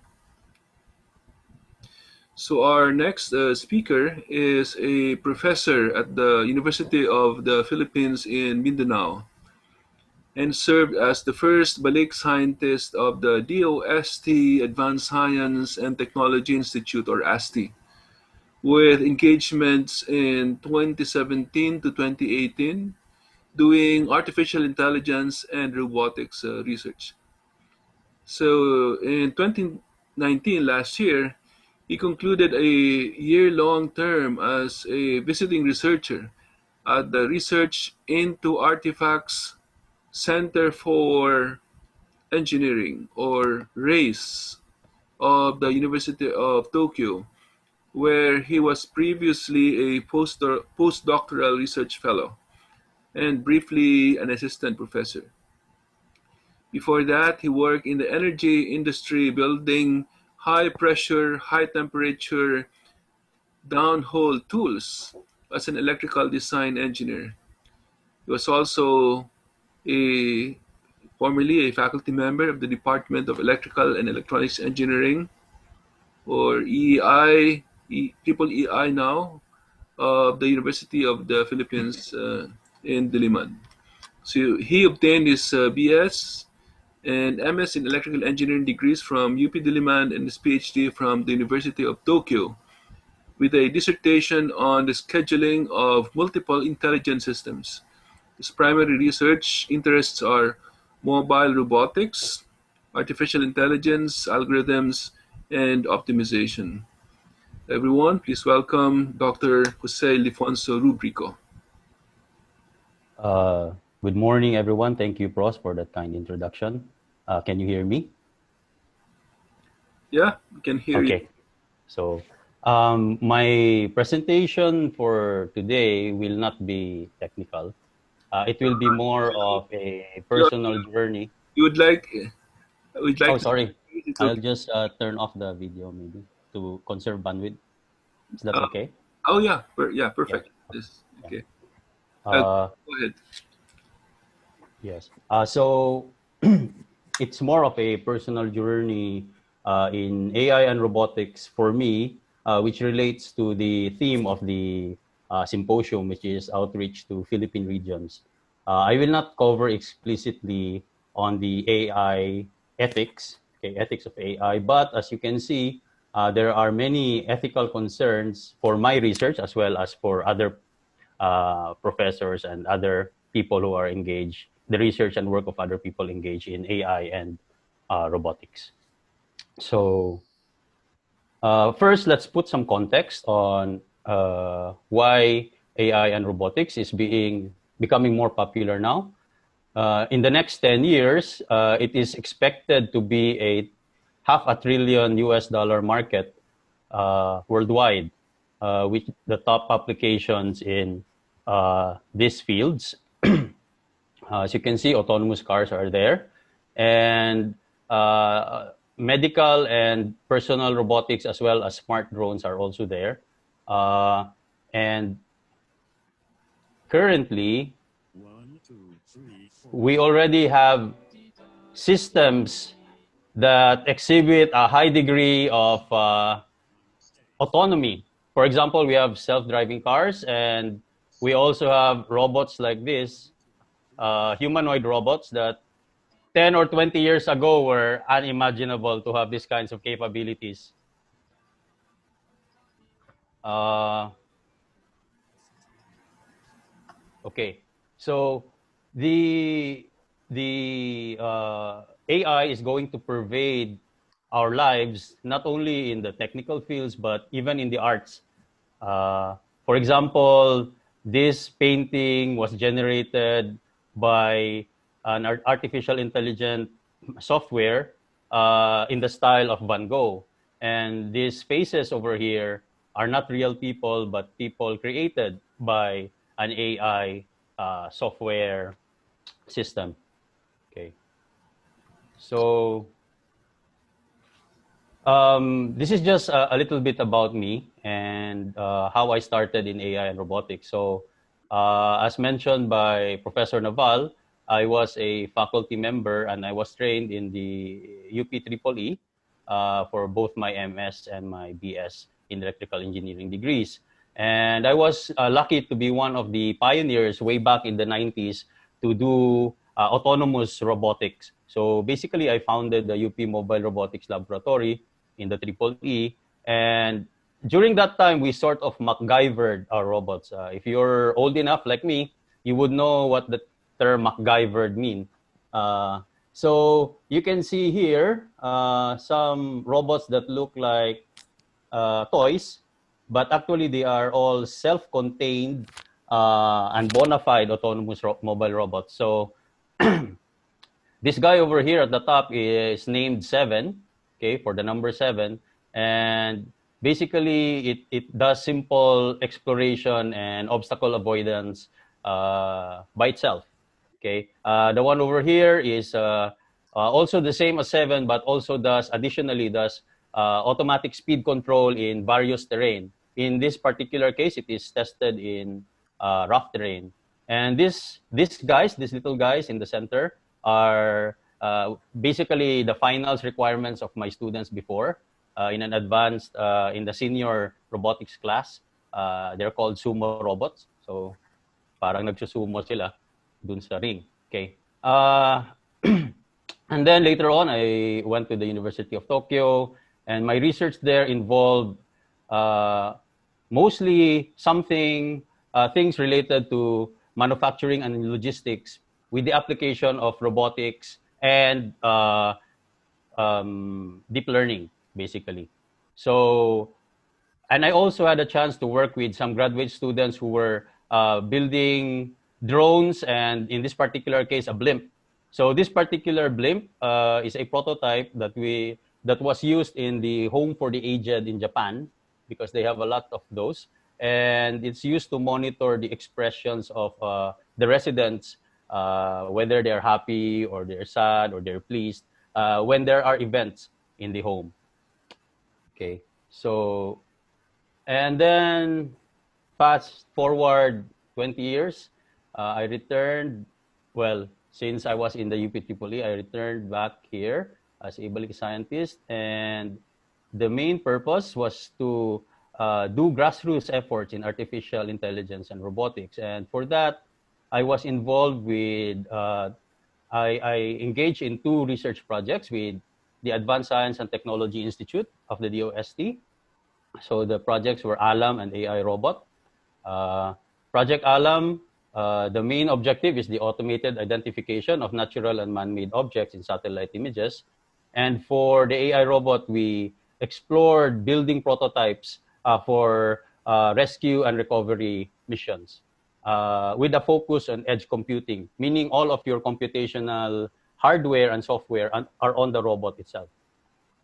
So basically, so let me just discuss a little bit about the ALAM project. So the idea of the ALAM project is basically we have a lot of remote sensing data just sitting around, and we want to use that data so that we can build models that can be useful for application builders. So if we want to use that data to train models so that when we have new data, we already just have the models and input the data, and we sort of get rid of the manual part of the pipeline. Okay, so it's basically allowing for data processing tractability when your data becomes really large. So it's scalable processing. And when we were doing this research, essentially we did classification, and so we were able to achieve these kinds of accuracies for four main categories. And for large images, we did some kind of coarse kind of segmentation or zoning. So here's an example for a city in the south, which is Digos. We did some classification and what we term pseudo segmentation to separate the zones. So the yellow part is the water area. The light green parts are the urban areas. The dark green parts are the treed areas, mga kahoy, and then the dark blue parts are the fields, agricultural areas.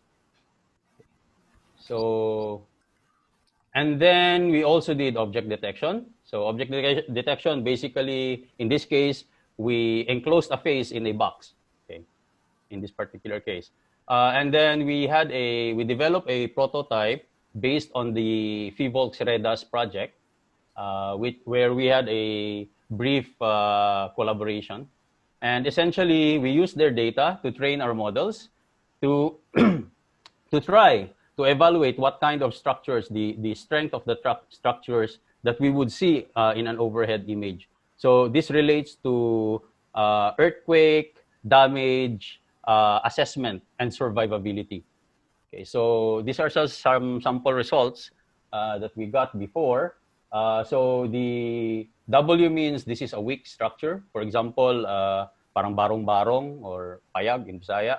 And then we have some medium strong structures, the usual houses. Okay, and then we have a vehicle here that was identified, and we also have like strong structures like those that are made of concrete. So this is just a prototype, and this is not really something that we can deploy in the field right now. But it sort of proves that we can do these kinds of things even with what we already have now, subject to some restrictions, of course. Okay, and for AI robot, basically the idea was to build a robot that would try to detect either survivors or casualties during natural disasters, because it's very often that human first responders that are sent to in the aftermath of natural disasters become victims themselves. So this effort or this initiative is also is part of the goal is really to save lives. Okay, so for the Balik Scientist prototype, we were able to do the things that were underscored in yellow. And this is basically due to financial limitations and time limitations. So this is what we were able to do. And let me just go directly to the demo. This was done last year in a convention. This is the robot that we built. Okay, and the demo here shows that it is able to detect people and some other objects in real time or near real time. So, okay.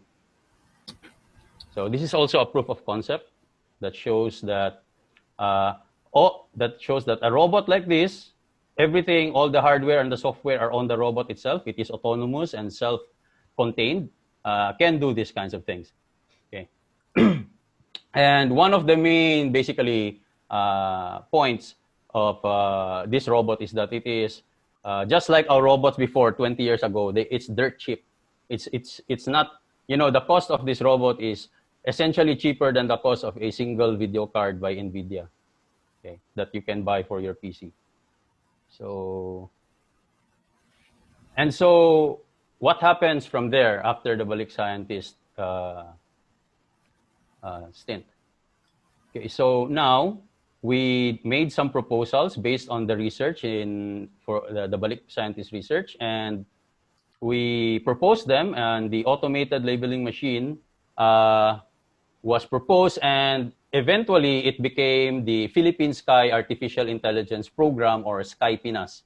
So SkyPinas is composed of basically two functional components: the ALAM component and the DATOS 2.0 component, which is the operational part and the operational research part, while the ALAM part is sort of the basic research and the developmental research part of the SkyPinas program. And this program has already been approved by the DOST and will begin next year in 2021. So we were supposed to begin this year, but due to the COVID pandemic and the Bayanihan Act, we were postponed to next year. And the robotics initiative is now under DOST evaluation. So essentially, it's AI-enhanced aerial and ground robots for search and rescue missions. So right now, we are addressing the recommendations of the PSHERD Governing Council. So hopefully, this also will push through. And for UP Mindanao, one of the big objectives there is to have a College of Engineering. And so what we are trying to do now is fast-track a masteral program in electrical engineering and computer science. So EECS, similar to what you have in MIT and UC Berkeley. This combination of EE and CS is actually very strong in developing core programs and core competencies in ICT. So we would like this EECS program to be a feeder program to a College of Engineering that will be strong in ICT. And through the projects that we have with the OST and other funding agencies, and through the existing faculty in the Department of Mathematics, Physics, and Computer Science, we are supporting this EECS program. And right now, we are also seeking the support of local and foreign experts who can serve as professors in this program. So far, we have enlisted a couple from the EEE department, and probably we are going to enlist also one from the UP Diliman Computer Science department. So Professor Naval, wink, wink. So hopefully this engineering program in UP Mindanao can help address the needs of Mindanao and the country at large.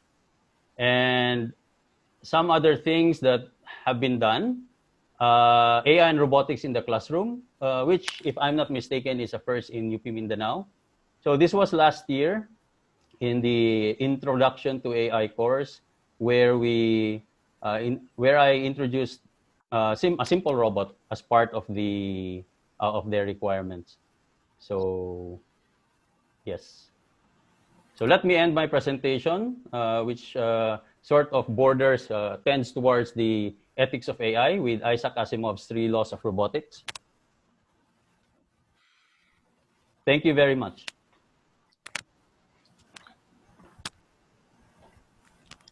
Hello, Joe. Thanks, Joe, for that very nice tour of robotics and their applications to healthcare, environment, particularly in the analysis of satellite data for disaster recovery and the like.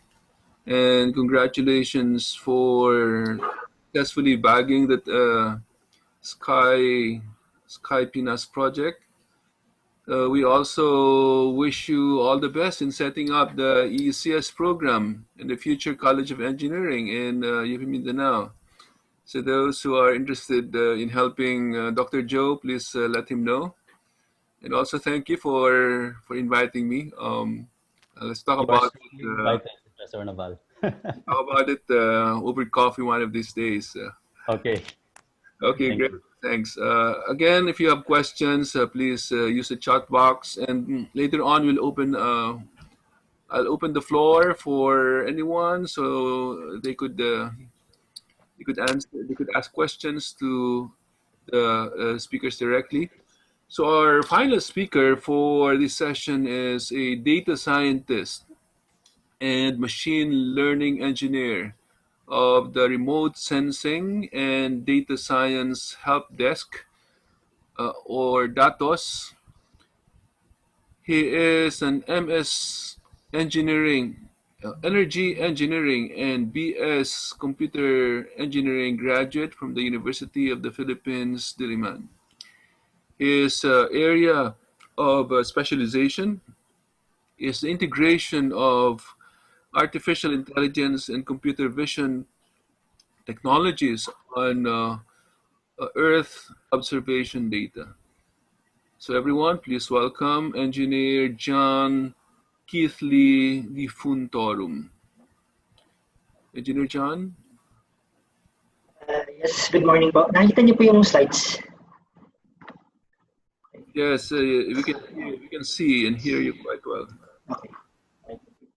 Good morning everyone. I'm John Kildi Edifuntorum. Siguro, pasensya na kasi I'll be speaking in Taglish kasi I'm more comfortable speaking in Taglish. So, yeah. Basically, I'm John Kildi Edifuntorum, a researcher from the DOST-ASTI, or the Department of Science and Technology, Advanced Science and Technology Institute. And I will be talking our current efforts with regards to artificial intelligence and satellite imagery for disaster risk reduction during these times of the new normal. So, yun. Siguro a brief background lang nung DOST-ASTI. Well, DOST-ASTI is a research and development institute of the Department of Science and Technology established in 1987. We have the mandate to undertake scientific research and development activities in support of advancing information and communication technology, computing, and microelectronics. During the recent years, actually, we have ventured into space technology and artificial intelligence. I guess yung madalas na tinatanong sa amin kapag ganitong presentation is why is the Philippines, a third world country, actually venturing into space technology? Well, there are a lot of reasons for that.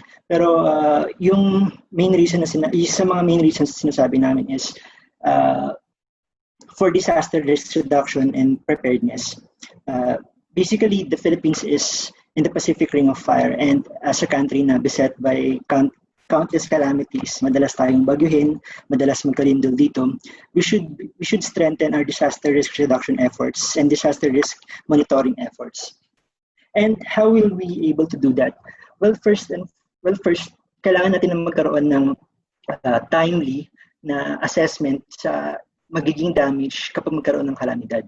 And for us to have that, we have to have a quote-unquote eye in space. And recently, we have ventured into space technology through the Philippine Microsat project. We have launched 4 satellites, 3 satellites, Diwata-1, Diwata-2, and Maya-1 satellites. And this helps us monitor the situation pagkatapos ng isang kalamidad. So, yun, it's one of the reasons why we're actually venturing into space technology, to monitor the situation after a calamity or disaster has struck. Okay, so it's one thing na magkaroon tayo ng base data for analysis ng situation at hand. It's another to actually produce pertinent or relevant maps na magagamit ng ating mga officials in assessing the situation. And actually, satellite images are a very hard thing to process. They can be considered as big data. So what we actually employed in ASTI what we actually did is to train an artificial intelligence to provide this map generation for us, to provide this processing for us, so that we can provide rapid and timely map generation during times of disaster and monitoring. And also, yung sa mga problema dito sa bansa natin sa Pilipinas is yung unavailability of maps for inventory, which means that apparently, kakalaman na namin ito, wala actually tayong inventory ng mga high-valued crops dito sa Pilipinas. So for this example, for the coconut trees, wala actually tayong inventory ng mga bilang ng coconut trees. So kung magkaroon ng kalamidad or kung magkaroon ng disaster, wala tayong matinong assessment kung ilan yung magiging damage in terms of pesos or kung ilan yung crops na nasira. So it's rin itong justification on why we're venturing into space technology to properly make a map of inventory of high-valued crops for the Philippines. So now that I presented yung mga justifications for space technology and artificial intelligence, papakita ko naman yung parang workflow namin on doing this methodologies. So I think most of us are familiar of this workflow for object detection ng artificial intelligence. We have the data pre-processing, we have the training data preparation, we have the neural network training, and we have the validation assessment. Data pre-processing, this is where our remote sensing experts actually come in. They perform radiometric corrections, SAR calibrations, and geometric corrections. What I would actually want to highlight is the training data preparation. I think this topic can be involved in the AI and ethics part na subject kasi this training data preparation, yung normally na ginagawa for producing a prototype of a neural network model is transfer learning, in which we are actually using models na highly trained na in good condition na, and apply it to our own applications. However, what we found out, specifically with remote sensing data or with satellite images, yung mga datasets na nakuha namin, yung mga models na nakita namin, are actually very biased towards the first world countries. Case in point is yung SpaceNet na dataset. If we're familiar with that dataset, it's a collection of remote sensing and satellite images na digitized for neural network applications. However, that dataset is highly biased towards the US setting. So yung mga bahay doon, yung mga kabahayan, yung mga buildings na na-digitize doon for training are actually very organized, quote-unquote organized, for lack of a better term. We can't really use that here sa Philippine setting kasi take the case of Manila. Medyo yung mga kabahayan natin dito is medyo magkakadikit, and there are a lot of profiles for buildings like shanties and the like. So what we did is to actually develop our own dataset. We actually localized the dataset, and kami na mismo yung gumagawa ng dataset. So this is actually the pinakamatagal na part sa pag-develop namin ng isang prototype ng AI model. And the rest actually follows the standard protocols for training a neural network. So the next one is neural network training, in which the programmer actually does the parameter tuning and hyperparameter tuning. And yung output nito, binabalik namin sa remote sensing specialist para ma-check niya kung tama ba yung naging output ng neural network model through Jagged index and statistical analysis.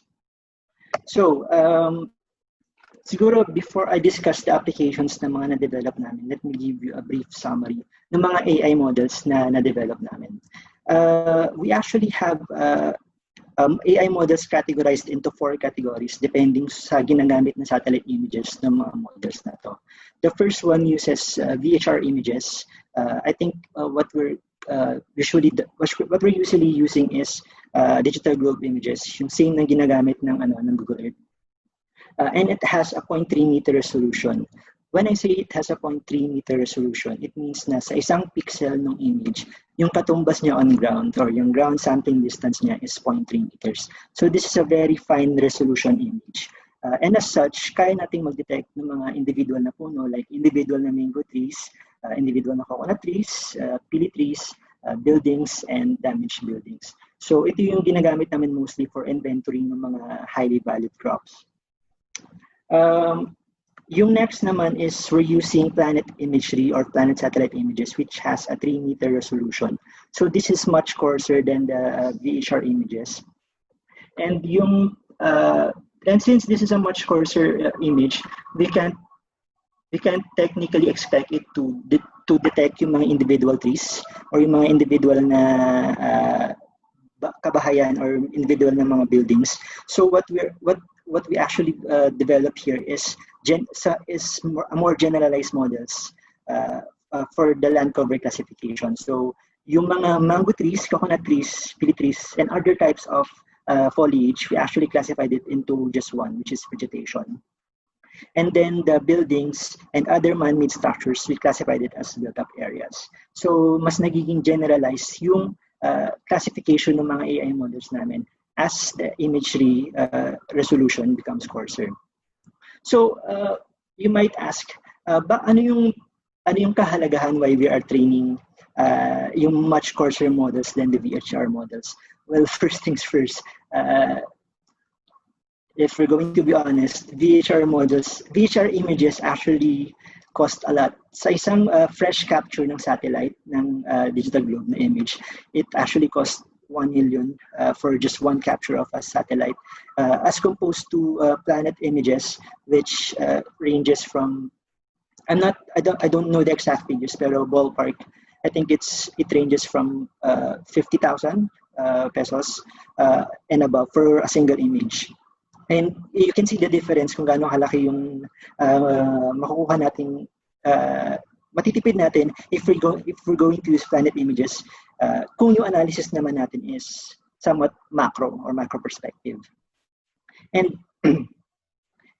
pagdahan with planet imagery is yung revisit time ng satellite sa Pilipinas is twice a day. So we can have 2 fresh captures at differing times per day sa planet images. Yung next type of imagery is the Landsat image.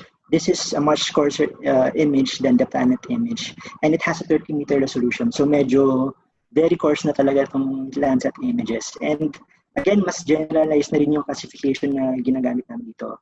We develop models for built-up areas, water bodies, vegetation, clouds and shadows, and bare soil. So you might ask, ano yung bentahe ng Landsat images as compared to the previous satellite images? Well, Landsat images, yung talagang bentahe niya sa amin is it's free. So USGS, the one that produces the one that captures the Landsat images, actually has a website that you can download freely yung mga Landsat images. And yung Landsat images, if I'm not mistaken, has a revisit time of every 12 days. So every 12 days, magkakaroon tayo ng fresh capture ng Pilipinas. So, and it's free. So yun, pwede magamit ng mga researchers for their various undertakings. Another advantage of using Landsat imagery is actually Landsat images, kahit na yung spatial resolution niya mas mababa as compared to the first 2 images, mas mataas naman yung spectral resolution niya. When I say spectral resolution, the first 2 images can sense RGB near, the red, green, blue, and the near band and the electronic wavelength. So yung visible to the naked eye plus the near band, yung nasa-sense ng VHR images and planet imagery. However, Landsat images, mas mataas yung sensitivity niya sa electromagnetic wavelength. And if I'm not mistaken, yung mga bands na nasa-sense niya is coastal aerosol, the blue, green, red bands, the near-infrared band, the short wavelength infrared, panchromatic cirrus, and the long wavelength infrared band. So mas maraming parts na electromagnetic wavelength yung nasa-sense noong Landsat imagery.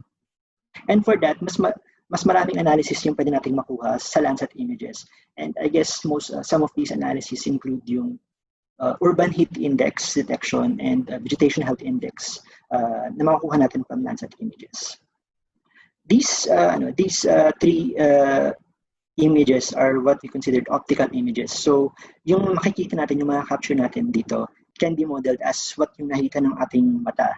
However, the final image is a synthetic aperture radar image. So ito, hindi siya true color. Ibig sabihin, yung nakikita ng mata natin is not exactly kung ano yung display ng satellite image. Because this satellite actually emits its own radio waves. Tapos yung quote-unquote backscatter na nasa sense niya pagbalik nung in-emit niya na radio waves, yun yung dinidisplay ng image na to. And for that, medyo mas mahirap siyang i-analyze or i-view from a non-remote sensing perspective kasi hindi siya tulad na nakikita ng naked eye na RGB image. Pero it has its advantages, most specifically during times of disaster.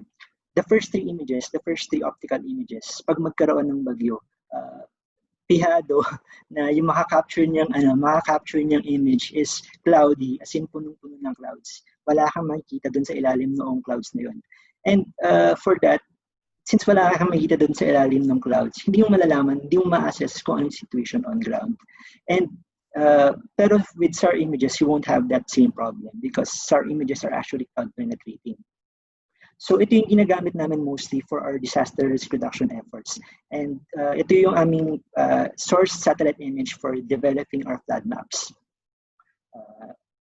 So this synthetic aperture radar has a 15-meter resolution, ground sampling distance.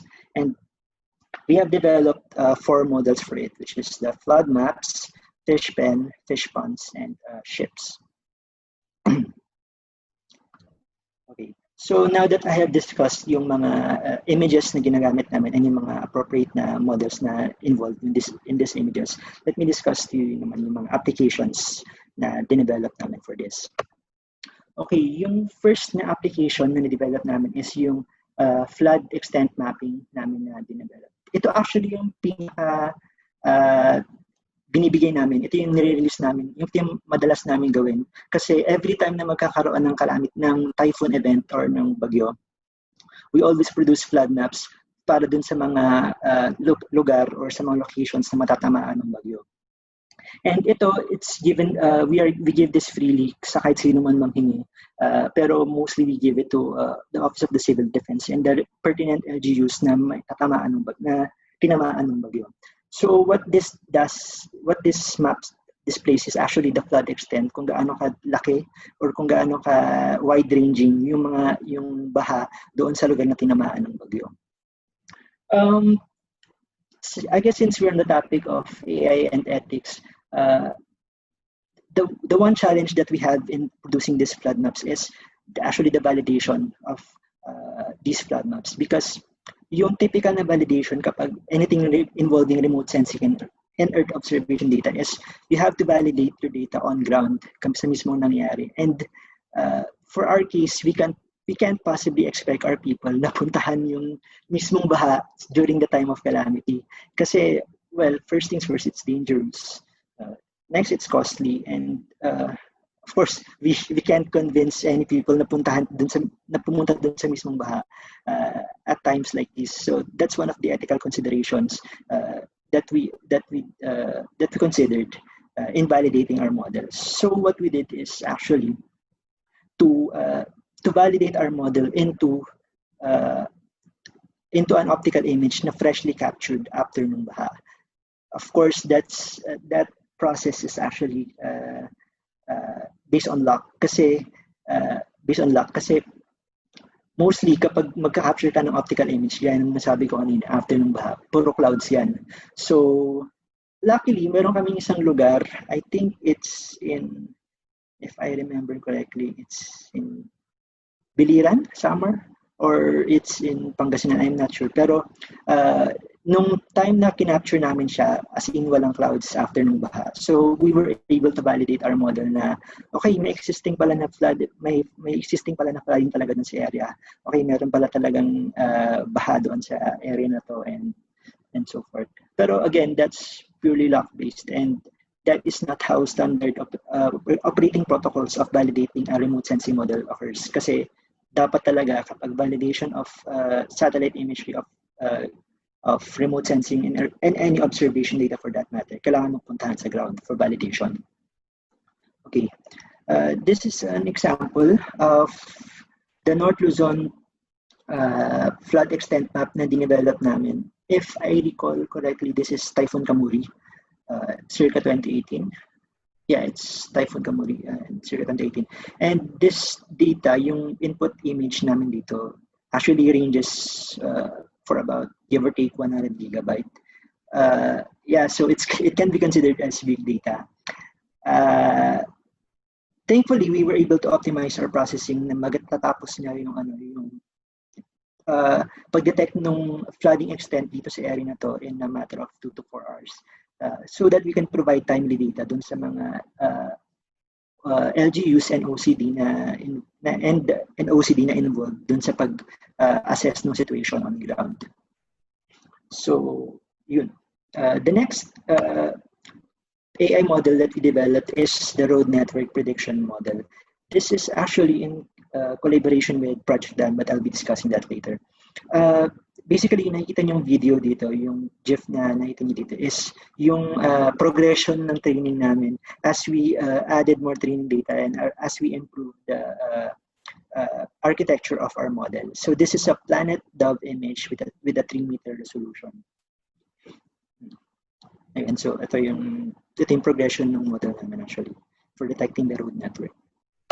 So like I said, this is being used in collaboration with Project Dime. If you're familiar with the Build project of the government, in which Project Dime is actually the monitoring component of Department of Budget and Management. Sila yung nag-monitor kung meron talaga nangyayaring road construction projects or building construction projects dun sa Build project. So if you can see in this slide, makita natin yung dalawang blue lines. It's actually the start and end point of the particular load na dinadevelop. And yung project time is tasked to monitor kung meron ba talagang road building na nangyayari. So in this case, meron naman, nakikita naman natin yung progression from May 26 to August 12. Meron naman nakikita ng road dyan. So the road network algorithm that we developed is being used by Project Dime for these types of situations para hindi na nila kailangan puntahan on ground. Ma-monitor na lang nila using satellite images yung progression ng road construction projects. The next model that we developed is built-up identification, or built-up meaning any man-made structure. This one is a satellite image of Baguio City, and we detected yung mga built-up areas dito sa lugar na to. So ito yung built-up areas dito sa lugar na to. I guess another ethical consideration that arises nung dinedevelop namin itong model na to is yung aming bias towards built-up areas. What do I mean by that? Kasi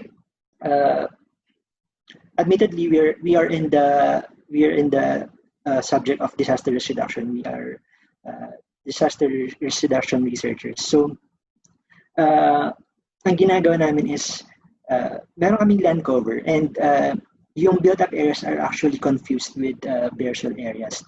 And ang ginagawa namin is binababaan namin yung threshold para maklasify niya as built-up areas. So for example, yung built-up area na kung nakikita niyo yung mouse ko, kunyari, itong built-up area na nandito, yung mga yellow dito, mostly nakaklasify siya ng, as bare soil.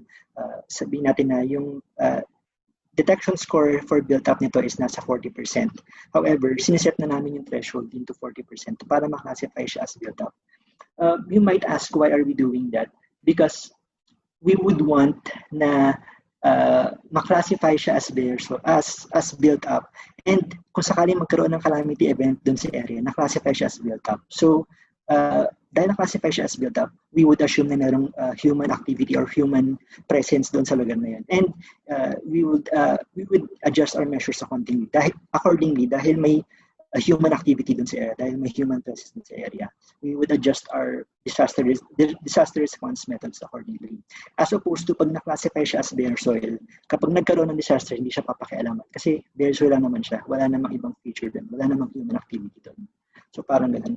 So I guess para mas ma-highlight yung point na sinabi ko is, case in point, this is in Naga, Cebu landslide during, I think this is on September 2018, September 20, 2018, nagkaroon ng landslide sa Naga, Cebu. So what we did was we procured a planet imagery before the event happened. So ito yung itsura niya before the event happened. So, and we used our AI model, the AI built-up model, to predict yung mga built-up areas dito sa lugar na to. So, ito yung extent ng landslide, by the way, yung blue na area. And ito yung mga na-predict naming built-up models. Back then, circa 2018, we don't know. Hindi pa namin alam yung ginagawa at hindi pa ganun ka-accurate yung built-up detection model namin. So, if you can see yung mga kabahayan na to, mostly naka-classify siya as built-up. Although mataas rin yung naka-classify siya as bare soil. Ito yung mga kabahayan na to. Although naka-classify din siya ng built-up, medyo relatively mataas din, nasa 55 or 53%. Pero yung threshold namin back then, I think was 80 or 90% para maklasify siya as built-up. So, yung mga build-up detection namin dito sa area, medyo konti lang. And we agreed as a team na hindi, kailangan nating i-set yung mga naka-classify niya as built-up into the built-up, into really built-up. We force classify them into built-up. And as such, we dinigitize na lang namin yung mga ibang areas na tingin namin ay built-up. So ito yung mga nakita namin built-up areas around the area.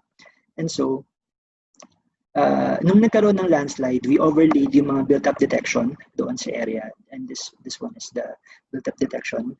And we sent this map to the search and retrieval operation, to the ground zero team na nag-ooperate doon sa area na yon, para alam nila yung coordinates kung saan magsisimulang maghukay. So this one was sent to the ground zero command post ng search and retrieval operation ng team, and right then and there, alam nila kung saan coordinates mag-start maghukay for human presence. And I guess, looking back, that decision that we made back then to classify yung mga potential built-up areas as built-up areas, we force classify them as built-up areas, might have saved lives. Kasi doon na alam na nung team dun sa ground zero command post where to start digging, kumbaga. So these are some pictures of the maps being used in action by the responders.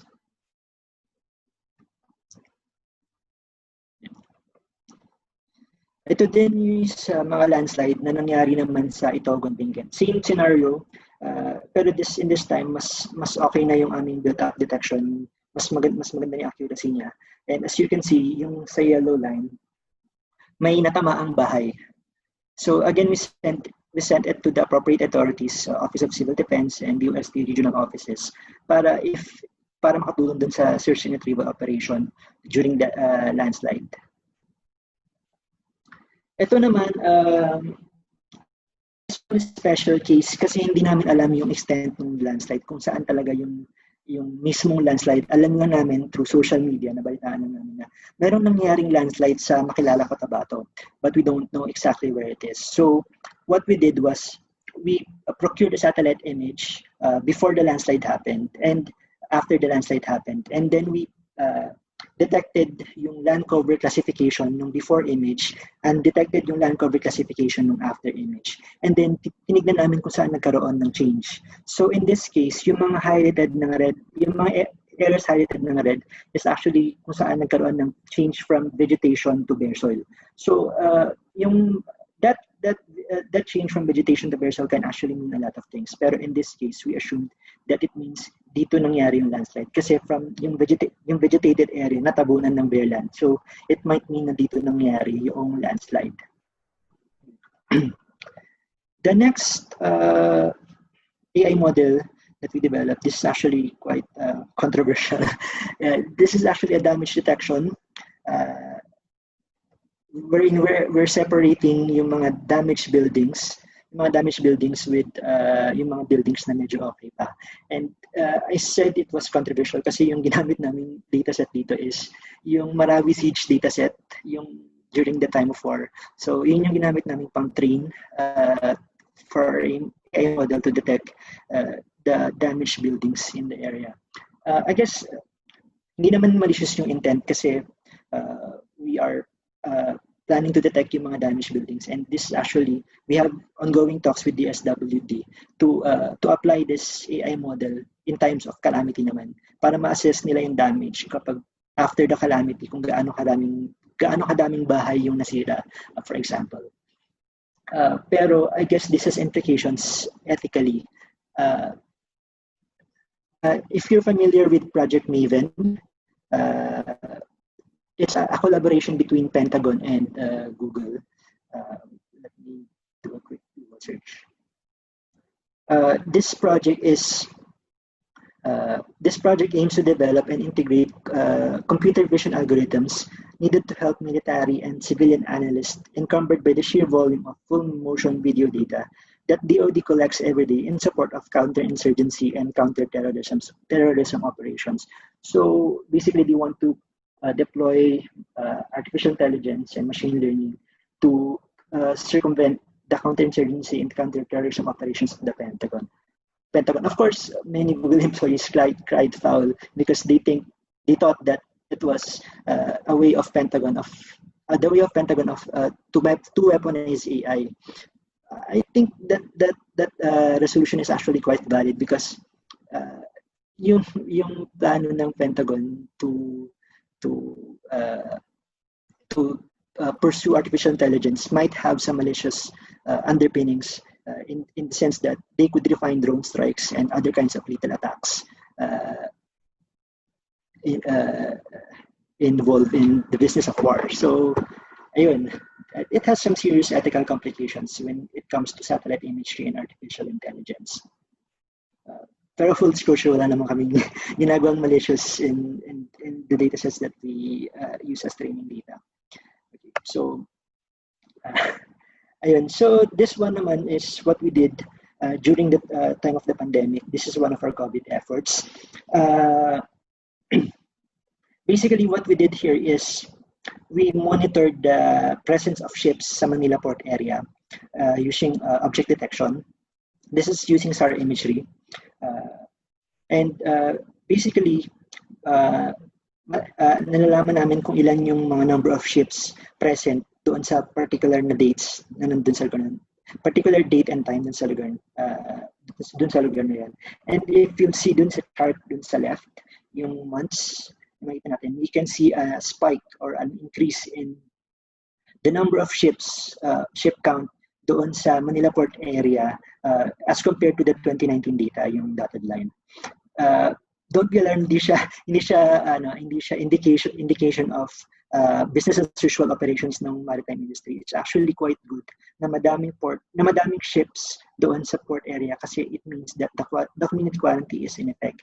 Kasi what we found out is that kaya madaming ships doon sa area na yun during the community quarantine or ECQ, MECQ, GCQ is because stranded sila, hindi sila nakabiyahe. Because of the community quarantine taking into effect. So it's actually a good thing na may presence ng ships in sa area kasi ibig sabihin, they are not seafaring, di sila bumabiyahe. Kumbaga. So, the ship detection AI model also has some ethical considerations in terms of the West Philippine Sea dispute kasi this can be used to detect the presence of maritime vessels and shipping vessels na umaaligid doon sa disputed territories. And well, that's I think I'm not at liberty to speak for that matter. So let's move on to agriculture, to the agricultural sector maps. And this one is the AI model that we developed for detecting yung the fishing industry. So we have developed models for fish ponds, fish cages, and fish pens. This is in collaboration with the Philippine Statistics Authority. Sila yung partner namin. Sila yung nagbibigay sa amin ng locations ng mga fish ponds, fish cages, and fish pens for it to be used as training data dun sa aming mga models. If you can see sa images, ang ginamit namin dito is yung synthetic aperture radar ng satellite images. Kasi that's one of the limitations of optical imagery actually. Kaya hindi namin siya ginamit is yung mga fish pens, fish cages, and fish ponds, pag tinignan niyo siya sa Google Earth, pag tinignan niyo siya, nakikita niyo na nagbe-blend doon sa kulay ng tubig yung mga fish pens and fish cages and fish ponds. Kaya hindi siya madaling ma-identify. Kaya yung ginamit namin for this particular application is actually the synthetic aperture radar imagery. Ayun. So, this is in collaboration with PSA, and ito yung mga initial results namin. This is in Laguna Lake. Yeah, this is the detected fish pens sa Laguna Lake. And ito naman ay using ComSat 5. The first, this one is using Sentinel-1 SAR imagery. This is using ComSat 5. As you can see, for detecting fish ponds, as you can see, hindi pa siya ganun kaayos kasi mayroong misclassification ng fish ponds doon sa mga river areas, tributaries. And I guess this is still a work in progress. Yeah, hindi ko lang kung saan area to, pero yeah, it's still a work in progress. The next one, ito is mas comprehensive na inventory ng fishing industry sa Bolinao, Pangasinan. Ito yun na yung combined na fish traps, fish ponds, and fish pens. This is using Novasar data, if I'm not mistaken. Yes, this is Novasar data. Fun fact, Novasar data is partially owned by our country, with the Philippines. So, meron tayong satellite na we can task to capture images for the particular purpose of inventory. And ito naman is ito naman yung mga maps na using using optical imagery, and this one is using digital globe images and world view images. So it's very high resolution imagery with 0.5 meter resolution. So yung ginawa namin dito is prototype dito is actually hindi namin alam kung gaano ka-effective yung magiging success rate nung coconut tree na model namin. So what we did was we developed a prototype. Meron kami isang full-scale satellite image, tapos sinati namin sa dalawa. The first one, digitize namin yung mango trees dun sa, coconut trees dun sa image, and the second one is left as yung, dun namin ipipredict yung mga coconut trees using the trained na model. So ito yung video. So this one is yung training data namin na digitize, kasi ito naman yung detected na coconut trees namin. So I guess the detection is medyo promising naman naging prototype namin for this one. Actually, this is an old model. Ang ginagawa namin ngayon para mas mapabilis yung pag-generate ng training data is hindi na namin digitize yung yung exact na shape ng coconut trees. Binibilugan na lang namin siya. Kasi upon consultation with the domain experts, with the industry experts, hindi na nila kailangan ng exact shape ng coconut tree. What they just want to know is kung saan located yung coconut trees at kung ilan yung bilang niya. So, mas madali para sa amin na gumawa ng training data pag bibilugan na lang yung mga coconut trees. Ayan. So, this is a repeated slide. Ayan. Ito naman ay AI for mango tree detection. This was actually quite a challenge for us, and we actually partnered with BPSU, Bataan Peninsula State University, for this one. Kasi, to be quite honest, hindi namin alam kung paano separate yung mango tree with other fruit-bearing trees and with other trees in general. So we coordinated with them, and they provided us with some insight on how to locate yung mga mango trees. Apparently, mango trees mukha siyang broccoli when seen from space, when seen from above. And they also provided us with yung mga locations, geolocations ng mga mango trees that we can use for training our AI models. Yeah. Okay, so some ethical considerations dun sa agricultural maps. I guess yung na-raise din kanina to ni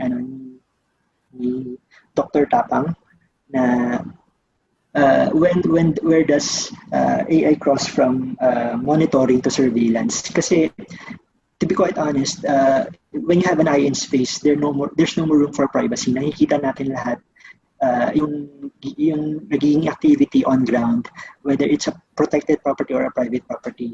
or whatnot. So I guess this same question applies. Where do we transition from simply monitoring the situation to actually surveillance, to actually having surveillance operations applied on the particular area in question? Okay, so the next part is the next AI model that we developed is land cover or change detection models. So ito, merong satellite imagery, tapos ang ginagawa lang niya is dinedetect niya, kinaklasify niya yung mga areas ng satellite image into its land cover classes, specific land cover classes. This is a satellite image of Cotabato City na ginawa namin ng land cover classification, and we classified it into bare land, agricultural land, low density vegetation, high density vegetation, water, shadows, urban, and clouds. This AI model is in collaboration with NAMRIA, the mandated mapping authority of the Philippines. And yung proposed na stakeholder for this one is actually mga LGUs. Kasi they will be using this one for their comprehensive land use plan or for planning purposes, CLUP. Yun. And ito naman is yung land cover for a higher resolution na satellite image. The first one is using Landsat 8 image with a 13-meter resolution. Ito mas masinsin. This is using planet imagery with a 3-meter resolution. And dahil mas masinsin siya, nilagay namin yung road network detection, road network AI model namin. Sinama namin siya dun sa land cover models namin para mas comprehensive yung kanyang land cover detection. Okay, so ito naman, ang ginawa namin dito is, this is in partnership with UP Planades. Ito, dinetect namin yung mga, since meron kaming inventory ng satellite images dating back until, if I'm not mistaken, 2010, meron kaming inventory ng satellite images from 2010 up to now. We detected yung mga built-up areas. This is in Davao City noong 2013. And then we detected yung mga built-up areas noong 2016. And then we overlaid them on top of each other para makita namin kung gaano lumalago yung mga built-up areas as the years progress. So since alam natin yung ng mga built-up areas, alam natin kung saan nagkakaroon ng construction or building construction, mamamodel natin yung quote-unquote urban sprawl ng built-up areas as the years progresses.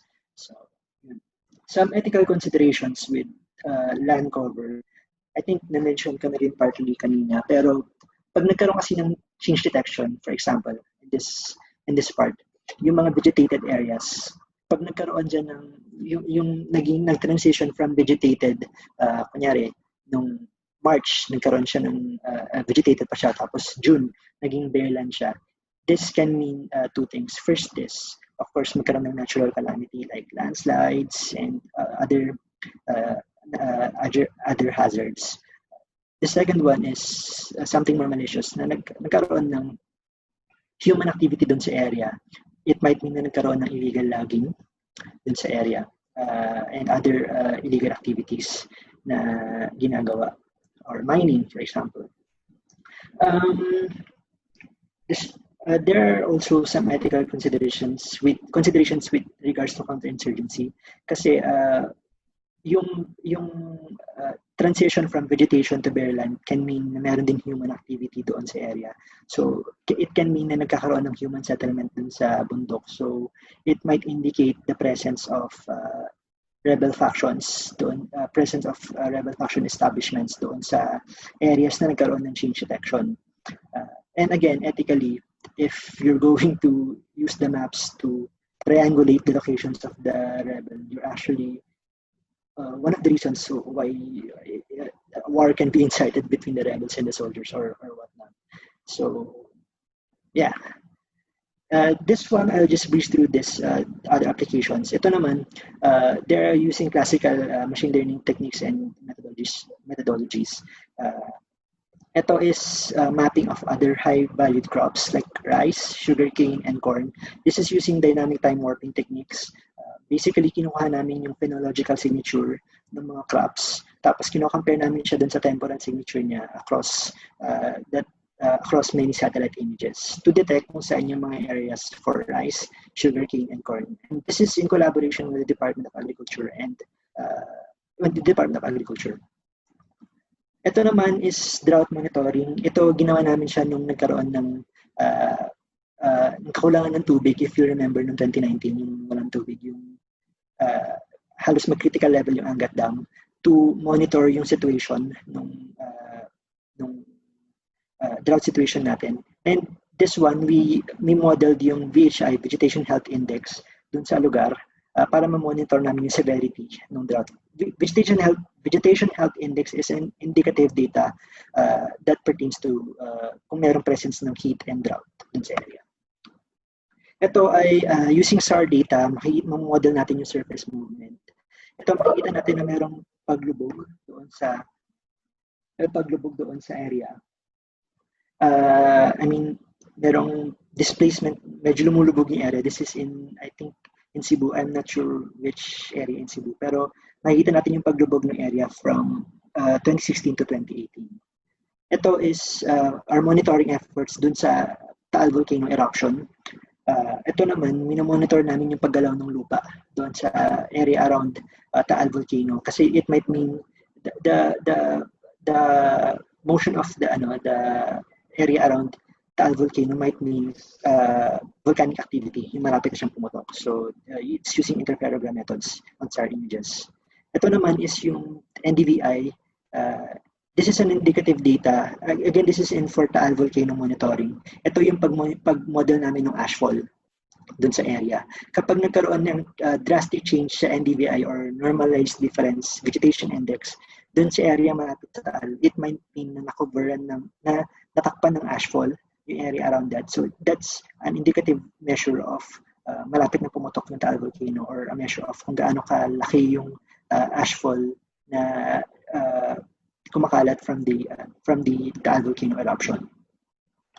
Okay, in summary, this is yung mga efforts na AI mapping efforts na dinevelop namin. It can be classified into 5 thematic areas: infrastructure, monitoring, food security, security and defense, and disaster risk reduction, and climate change assessment. The ones in blue are ones that we have memorandum of agreements. The ones in purple are the ones that we give freely kapag may nanghingi sa amin, we freely give it to them. And the ones in black are actually ones that we have existing or ongoing talks para sa continuous development in the future. And with that, I'll be ending my report.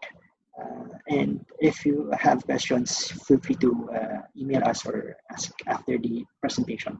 Thank you very much for listening. And good day. Thank you. Hello? Something wrong with my audio now. Hello? Hello? Yes, sir, we can hear you, sir. Am I coming in loud and clear? Yes, you are. Okay, great. So thank you very much, Engineer John, for your great presentation on the use of large-scale AI models for disaster risk reduction, agriculture, fisheries, maritime monitoring of ships, disaster mapping for floods, land cover mapping, and many, many others using data from our Philippine-made satellites. So now we come to the Q&A portion of this session.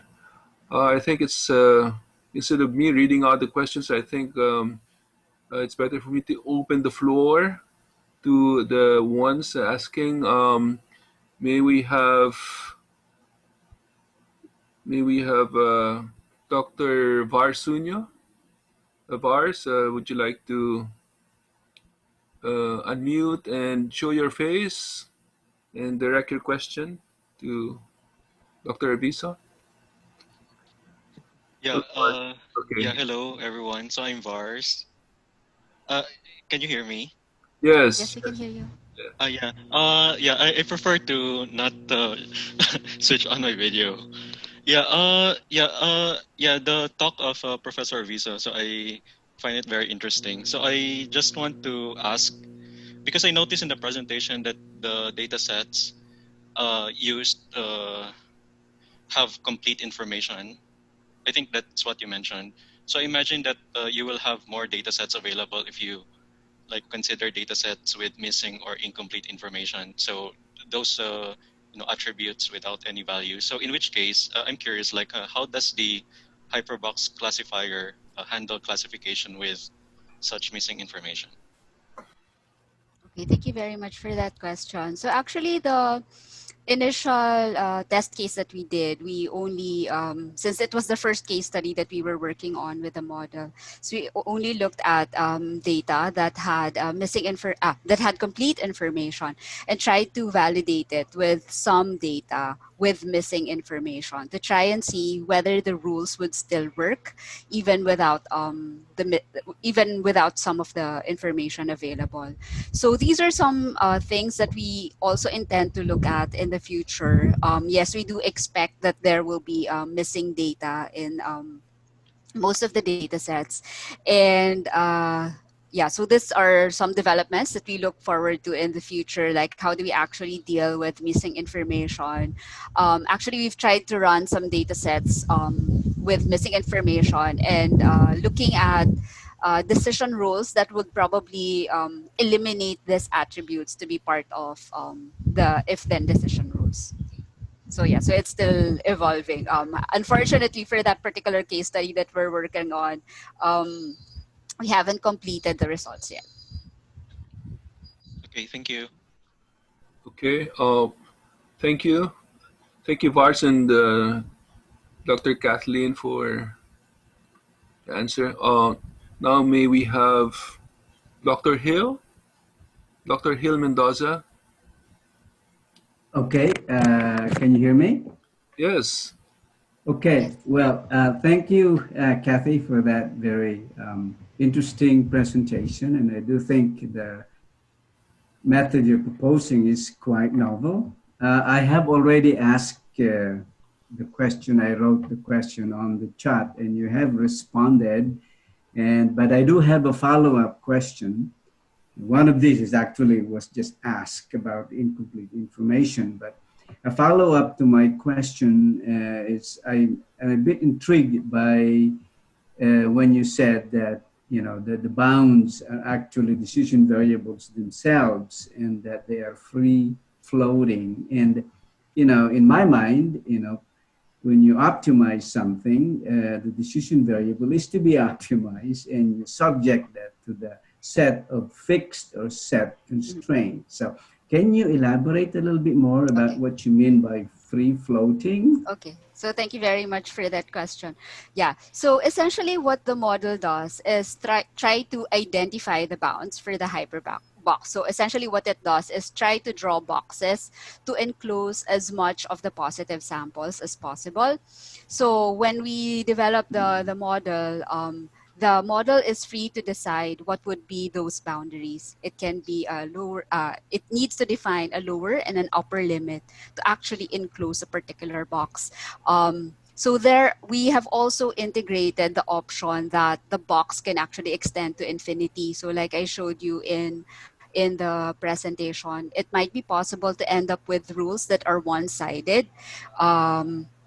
So for such cases, it means that there is no lower bound and that it extends absolutely to infinity.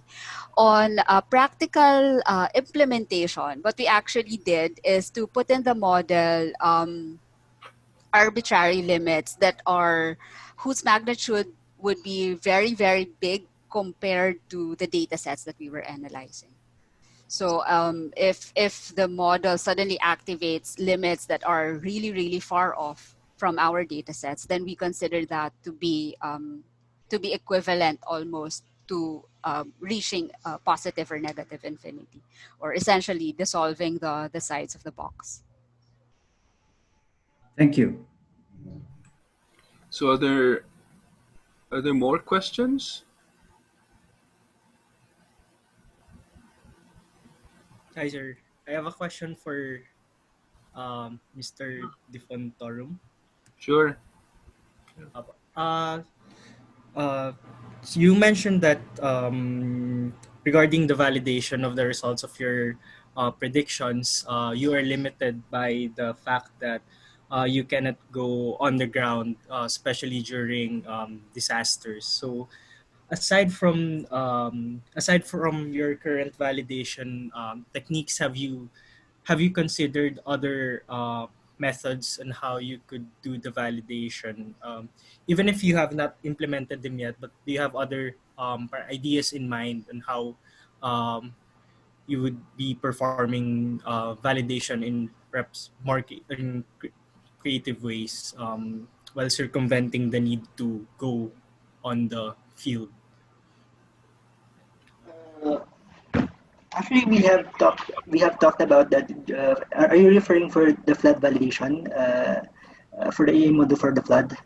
Yes, you mentioned that like you were there was a lucky instance there where in you were able to get another capture. Um, Yes. but other than that, my question I guess would be um, uh, other than just relying on taking additional captures such as that, are you considering other methods such as maybe looking at social media or crowdsourcing? Yes, we have actually considered. Can you hear me? Yes. We have actually considered social media and other factors like news articles. However, the problem with using that is hindi namin makikita yung mismong flood extent, kung gaano kalaki yung kung gaano kalaki yung extent ng flooding na nangyari dun sa area. What we can actually get from that is kung meron talagang existing na flood o kung merong flood na nangyari but not the actual extent. So mahihirapan din kami i-model mahihirapan rin kami validate yung mismong extent ng flood with just social media articles or news articles for that manner. What we're actually considering now is partnering with the local government authorities in case magkaroon ng another flood event. Tapos from there, if their situation allows, monitor kung gaano kalaki yung ka-wide-ranging yung baha na nangyari dun sa lugar nila. Pero I guess that would be expecting too much kasi they would be endangering their lives to just validate our model or something. Thank you. Can I have a follow-up question to that? Yes, po. Sure. Yes. Okay. Yeah. This is also for John. I'm interested primarily from the work that you did on species identification and mapping, like coconut and mango and pili trees. And you did mention that for some of those you used a very high resolution, like 0.5 meters. But anyway, I have actually a series of questions. So I'm interested from the validation aspect, the accuracy of those maps. Do you have a measure? What measure did you use, and how accurate are those maps in terms of where the trees actually or where the species actually are? That's my first question. And still following up on my interest in mapping of trees or species. You mentioned at the start of your presentation that you use neural networks. What kind of neural network did you actually use for this? And a related question to that is, what platform or architecture did you use for your machine learning to do this? And my final question is, did you actually develop the programming code to run this? And if you have, are they open source, and can you share that? That's all. Thank you. Okay. First, the first question I will be answering is what neural network model that we used. We actually used convolutional neural network specifically for image segmentation purposes. If you're familiar with the UNet architecture, we used that as the model for developing our AI models, the UNet architecture. And for for the code, for the unit architecture, it's actually open source. We just tweaked a few variables inside the unit architecture, more specifically the number of input channels that it receives. Because the original unit code is used for biomedical image segmentation, so it's a grayscale image. So the amount of input that it receives is not enough for our applications. So we actually tweaked that part, and also for the validation of our agricultural maps, this is actually put in the burden of our partners. For example, for the mango tree detection, BPSU or Bataan Peninsula State University are the ones actually validating the output of the AI maps on ground sa mismong Bataan area. So they gave us training data. We produced the AI models. We produced an output for the whole Bataan, and we transferred this output to them for them to validate if there are really mango trees located on ground. So I hope that answers your question, your series of questions. Yeah, you did. But can I have a follow-up question to that? Yes. Yeah, about the convolutional neural network and the use of the architecture. I think you mentioned UNet. Is that right? Yes. Okay. And that UNet is open source, right? Yes. Okay. And the code that you use to do this, I'm thinking of, can I repeat what you did? Would the code be available, and would the data be available for us to work on it and maybe try it out? The code that we did our own code. For the unit code is actually open source, but for the code that we tweaked, that we tweaked for our purposes, it's not actually released online because it's in the process of filing for an IPA. Pero we're planning to. I think we're planning to release it online sometime in the near future. We just have to take care of some pertinent legalities, which involves copyright protection for the code. But I'm positive that we will be releasing it sometime soon. Thank you, John. An opportunity for you, both of you, to collaborate. So perhaps you can discuss this offline for possible, discussions and future collaboration. Thank you. Yeah. Okay, so Dr. Bong Montes is raising his hand. Yes, Dr. Bong. Yeah, thank you very much, Dr. Pross, for inviting me here. And I'm very encouraged by the results. Just this will date me. Back in 1970s, we did a development study for Marinduque Island. And we had some remote sensing data from someone from the US Embassy. And the resolution was like 1 hectare. And it was very broad, but at least we saw where the coconuts were and where the mangroves were and all that. But I guess my question to Mr. John is, there's an ongoing debate right now on condonation for land reform. And the argument there is that because the farmers are not able to lease out their land or because of their existing debt, is it not possible to consolidate land? And Philippine agriculture has really been lagging behind in terms of productivity because of very small land sizes. So my question is, to what extent can AI be able to help enlighten this issue? If are you able to detect through remote sensing the issue whether smaller plots of land aren't able to have higher productivity in terms of, for example, I don't know, tons per hectare? We have a friend, Dr. Rolly, who's saying that we're lagging behind many other countries because of the small land sizes. So I don't know to what extent AI techniques can help resolve this issue one way or another, that it will be good for better for productivity to have higher land farm sizes, for which there's a proposal, I think, in Bayanihan 2 for land condonation of the our agrarian reform beneficiaries. Thank you. Hi, sir. Is your question how to increase the yield production? Sorry, Can you detect the difference between productivity of farm sizes uh, depending on the size, the distribution of the farm sizes? Can you detect whether small farm sizes have lower productivity as opposed to larger tracts of, let's say, plantation land?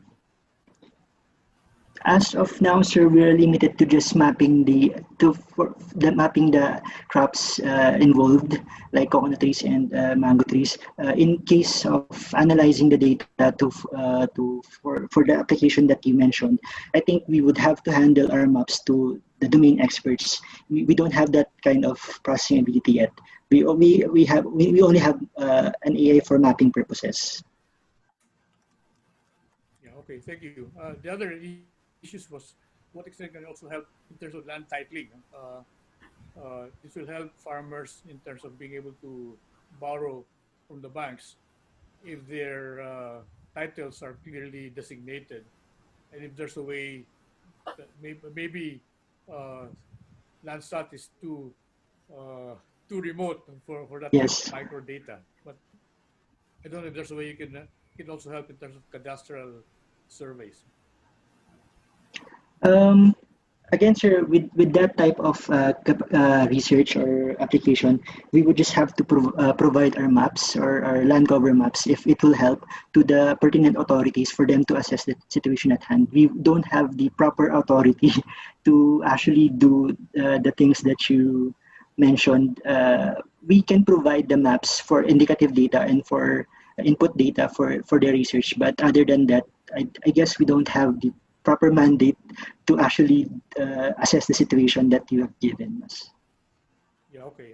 I guess similar to your help by identifying how mango trees look like from very far, and on the basis of that, you can now apply the characteristics of a mango tree. Maybe there's some collaboration on the ground of, let's say, DAR agriculture, and then you can see what will be the characteristics of, let's say, farm productivity, and then maybe from going up to the satellite height, you may be able to detect patterns. No? But yeah, I think it creates both on the ground intelligence plus your uh, you know AI remote sensing technology. Okay, thank you very much, Dr. Dr. Bong. I guess it's time to wrap up. It's already past 11. It's 11:10. So if you have questions, just please send them to me. I'm going to post my email address. So it's now posted in our chat box. So please just send me the questions, and I will forward them to the speakers who may be able to answer your questions best. So in this session, Dr. Didith talked about some burning issues on the cultural, gender, and other aspects of AI systems, which could be exploited by designers of these systems to, for example, manipulate humans to think and even behave in certain ways. We also heard Dr. Dean Gani, for his work on bird behavior analysis, urban sound monitoring, and also the important issues on sensor data ownership, privacy, regulation, and control, and possible abuses of such technologies, AI technologies. For example, surveillance under the guise of monitoring. And we also heard Father Sess for his insights on robo ethics, that you cannot attribute morality to robots, which are just machines without true freedom. They're just programmed freedom, and the attribution of responsibility of the robots to the makers and the deployers of these machines, and that there is no freedom when there is no morality. Sorry, there's no morality when there's no freedom. For Dr. K, thank you for sharing with us the Hyperbox classifier, which is the advantage of producing humanly interpretable rule sets, which are at the same time globally optimal and requiring only small amounts of data. Thank you to Dr. Joe for touring us into the world of Philippine robotics and sharing with us his plans to build the EECS and the College of Engineering for UP Mindanao. Good luck, Joe, and more power on that. For to Engineer John, thank you also for sharing your great work on the analysis of data from our Philippine-made satellites for societal benefit.